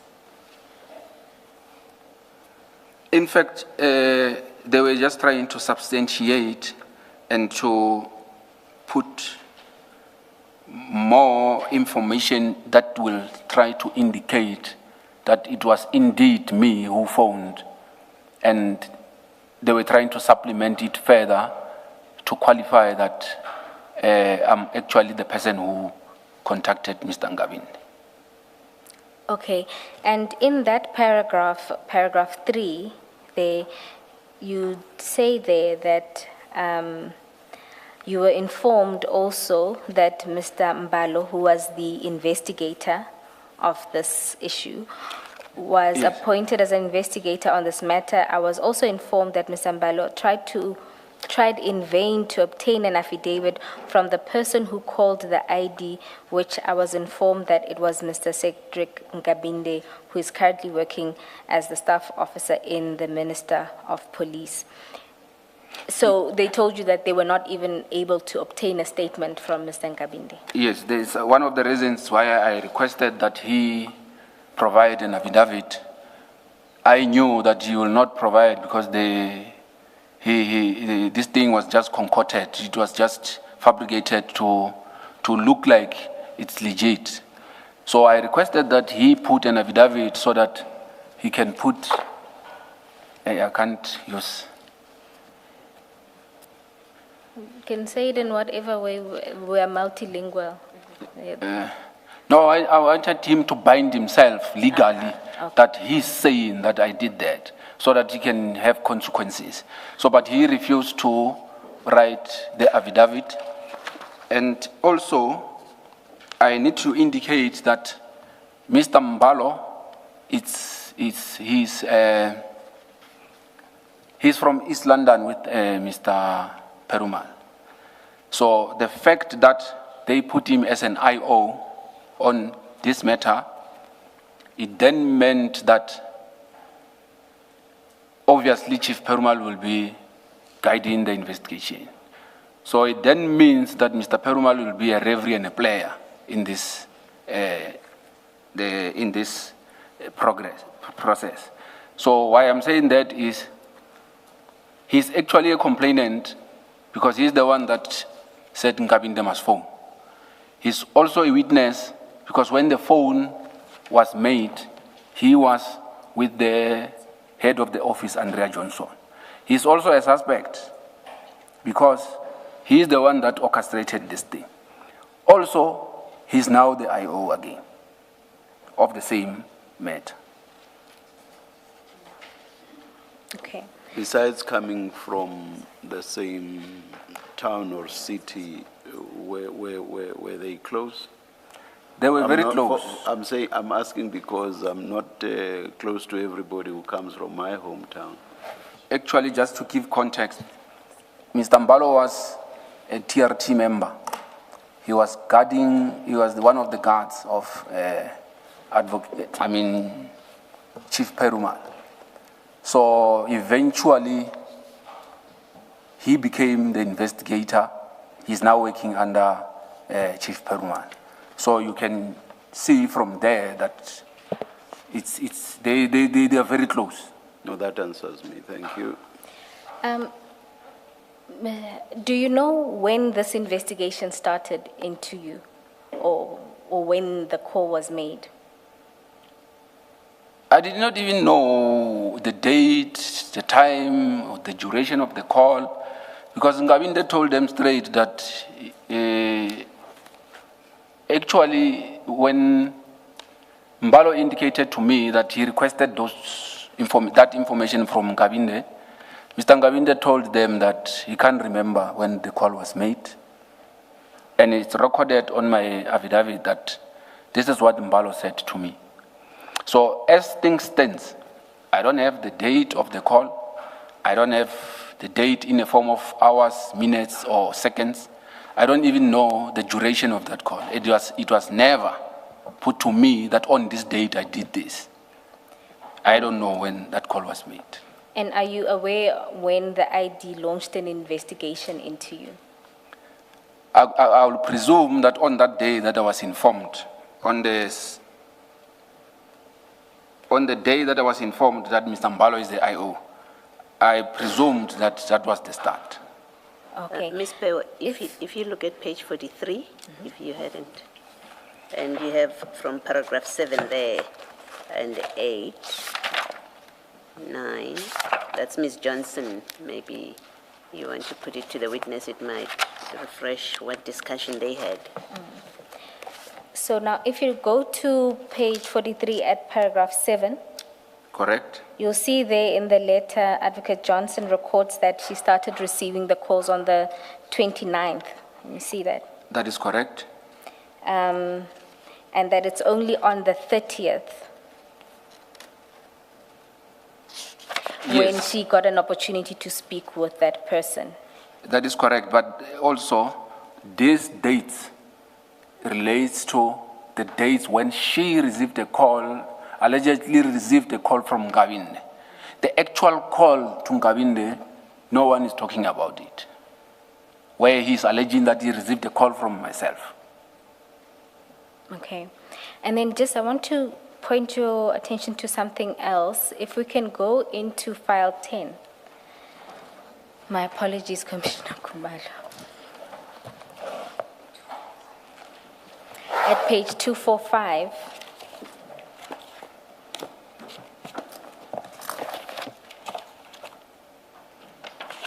I'm there.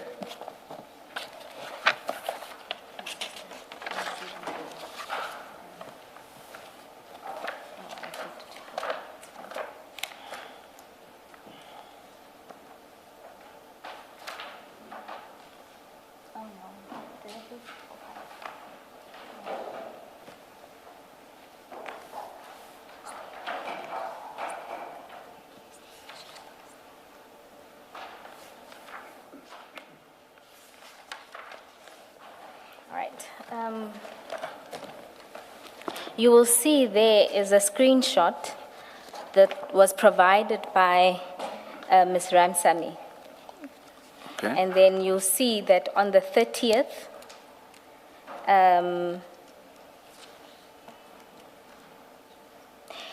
there is a conversation that's happening. The first message is at 13:45. You see that? I can see that, And Chair. it says, "Afternoon, Advocate Johnson, please advise authorization for the NGAB standalone. Must it be done as a Section 2813 or 281? And then there's a response to that, and it says, "We'll check. We will need to talk. Something terrible has happened. Whatever you do, don't discuss anything with NGAB with Mansa. When you hear what I have to say, your heart will break. And that's at 13:55. And then Ms. Ramsamy responds and says, "I won't. We have been keeping that between Mr. S, myself, and Dylan." I And see. then if you go on to the next message at 14:05, Advocate Johnson responds and says, "Don't talk to Mr. S either. I have to figure some things out. It's bad." Then there's a response from Ms. Ramsamy, says, "I won't. I'm worried now." Now, this seems to be a conversation about an authorization on an investigation related to Ms. Nkabinde. Did you know anything about this investigation? No, I didn't know anything about it. And it seems that Ms. Ramsamy confirms that they've been keeping this between herself, Mr. S, and Dylan. No, I saw that. And just to confirm, who's Mr. S? Mr. S will be Mr. Sisoko. So at this stage, you had no knowledge of an investigation into Mr. Nkabinde, and clearly one of the people involved is saying that this investigation was kept between the three people. Yes. Okay. Now, Commissioners, I propose to move past this to cover the last thing, which is his grievance that he then files during this process. Can we then go to paragraph 61 on page 19?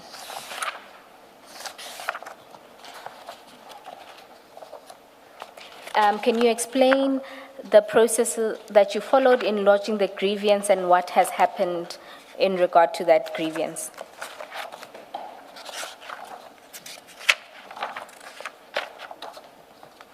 I subsequently decided to lodge a grievance after I have sent numerous emails asking about the progress of this investigation. So since the 7th of February, we are now in October. Nothing is happening. Everyone is quiet. There's no information about the polygraphy. There's nothing. There's no update. So I decided to send emails to say what is happening. None of the response is coming. On the 24th, I decided to file a grievance to say I've been investigated from this day. Still today, no one is saying fuck all about this thing. Oh. Yes, nobody has said anything about the matter. That is correct. And after your grievance was filed, what happened? Was there a response to the grievance? as we're sitting here, there's nothing. I have not heard anything since then. And So then, what actually happened is I happened to get information that at some point after the grievance, there was, I don't know whether to say panic or maybe a retaliation or what. So Ngabinde was contacted again to say, hey bro, things have changed now. So I don't know how they managed to persuade him to file an affidavit. So I'm informed there's an affidavit and it was obtained after I lodged the grievance. I'm also informed that there's a case that was opened, section 41(6) against me. So I can't say anything further than that, just the information that I've received. And also, I need to indicate that Mr. Padiachi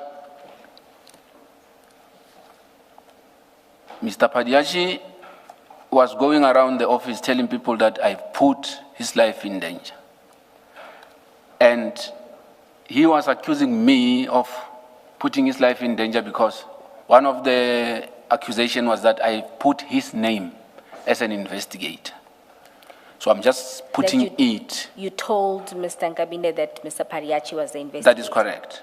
Okay. So, but I'm hoping it will turn out that he's not part of this, because if he is, then I don't know. But my belief is that him and Dylan Perumal, they are the ones that orchestrated this thing.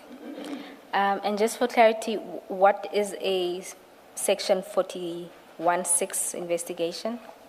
The section 41(6) investigation is, I think advocate tried to explain it yesterday to say, you are barred from sharing information about cases that you're investigating with outside people or maybe sometimes with other colleagues that are not designated.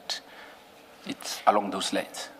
And have you ever seen that kind of inquiry, 41(6), being conducted internally at IDEC? I have never. This should be the first one. Alternatively, maybe if there was, I was not aware of. Right. Thank you. And you've also mentioned that despite various follow-ups, nothing has since come out of any of these processes. Fuck all. And then, I mean, you just reiterate towards your end of your statement that you believe that this was orchestrated by Chief Perumal. That is correct. And then the last thing that you deal with is your conclusion, where you set out what you intend to do. So I'm indicating in my conclusion that I'm intending to open a criminal case. So the reason why I didn't open a case then is because I didn't want it to look like I'm countering whatever that they were investigating against me. So I wanted their process to finish so that I can continue. So it looks like they don't want it to finish. So basically, I've been investigated forever and there's no outcome in this. So I'm gonna ask that, I think I'll speak to advocate because there are processes when you have to open cases and other things. But my intention is to open a criminal case, and I'm hoping that the Commission will also assist by providing investigators to take over that case, because I don't want it to land on wrong hands somewhere. So that's basically what, in short, yes, that's what I'm intending to do. So, Mr. Rapesu, one question. You say in that paragraph 63 that there is a section 2813 investigation. That is correct. That was instituted. That is correct. Okay. Yeah, I think it seems wrong to me, because section 2813 permits investigations to enable the ID to determine if there are reasonable grounds in terms of subsection 1A of 28. You might be wrong. I accept, but remember, I'm working with information. I'm not even sure whether it's 1 or it's 13. I'm just assuming that it will But be. you were told there was an investigation under Section 28. Yes, maybe I can just leave it to say there was investigation on the investigation. Section 41.6. I see. Yes, I think better that way. Are you? Sorry, you want to say something? I was going to say, Commissioner Baloyi, there is indeed a Section 2813, and Mr. Sissoko is going to deal with that Speak to process. that. Yes. Okay. Are you presently on duty or you've been suspended? I am presently on duty, sitting in my corner, Yana, somewhere. You are performing functions? Yeah, but with restrictions, Chair and Commissioner. Okay. Thank you. Just to understand, what restrictions have been put in? I was provided with the restrictions that I cannot investigate any matter that has to deal with any submatters, security cluster. That will include all the people that are sitting in the security cluster. I'm barred from investigating those cases. So you can proceed with all the other investigations into the Zondo recommendations? That is correct. Okay. That aren't related to the security sector cluster? That is correct. All right. Thank you. And CI would be included in the security cluster, so you wouldn't be... That is correct. Okay. Those are my questions, unless there's something else that you want to say.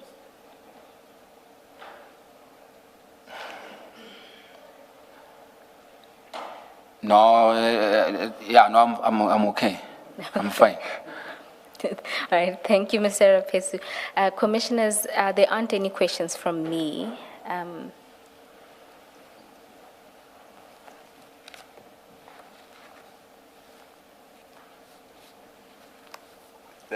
Maybe I will leave it for Advocate Ramsamy.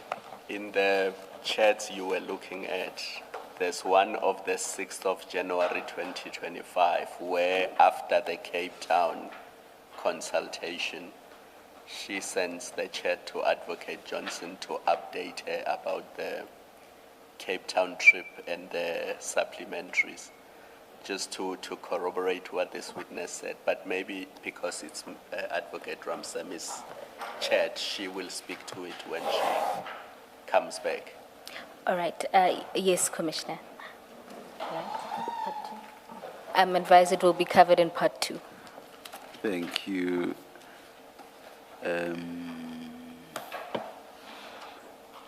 Before we go to lunch, can we ask to meet council outside, please? And we'll come back shortly. Just a moment. When we stand down just now, you are free to depart. You are excused. Thank you very much. Thank you, Chair and Commissioners. Thank you. Let's adjourn.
there's agreement all around that it will not serve much purpose to start with the next witness because that will mean only 1 hour and will be far from being done with that witness. So we'll adjourn for the day and we are resuming at 9:30 on Tuesday, 4 August 2026. Let's adjourn.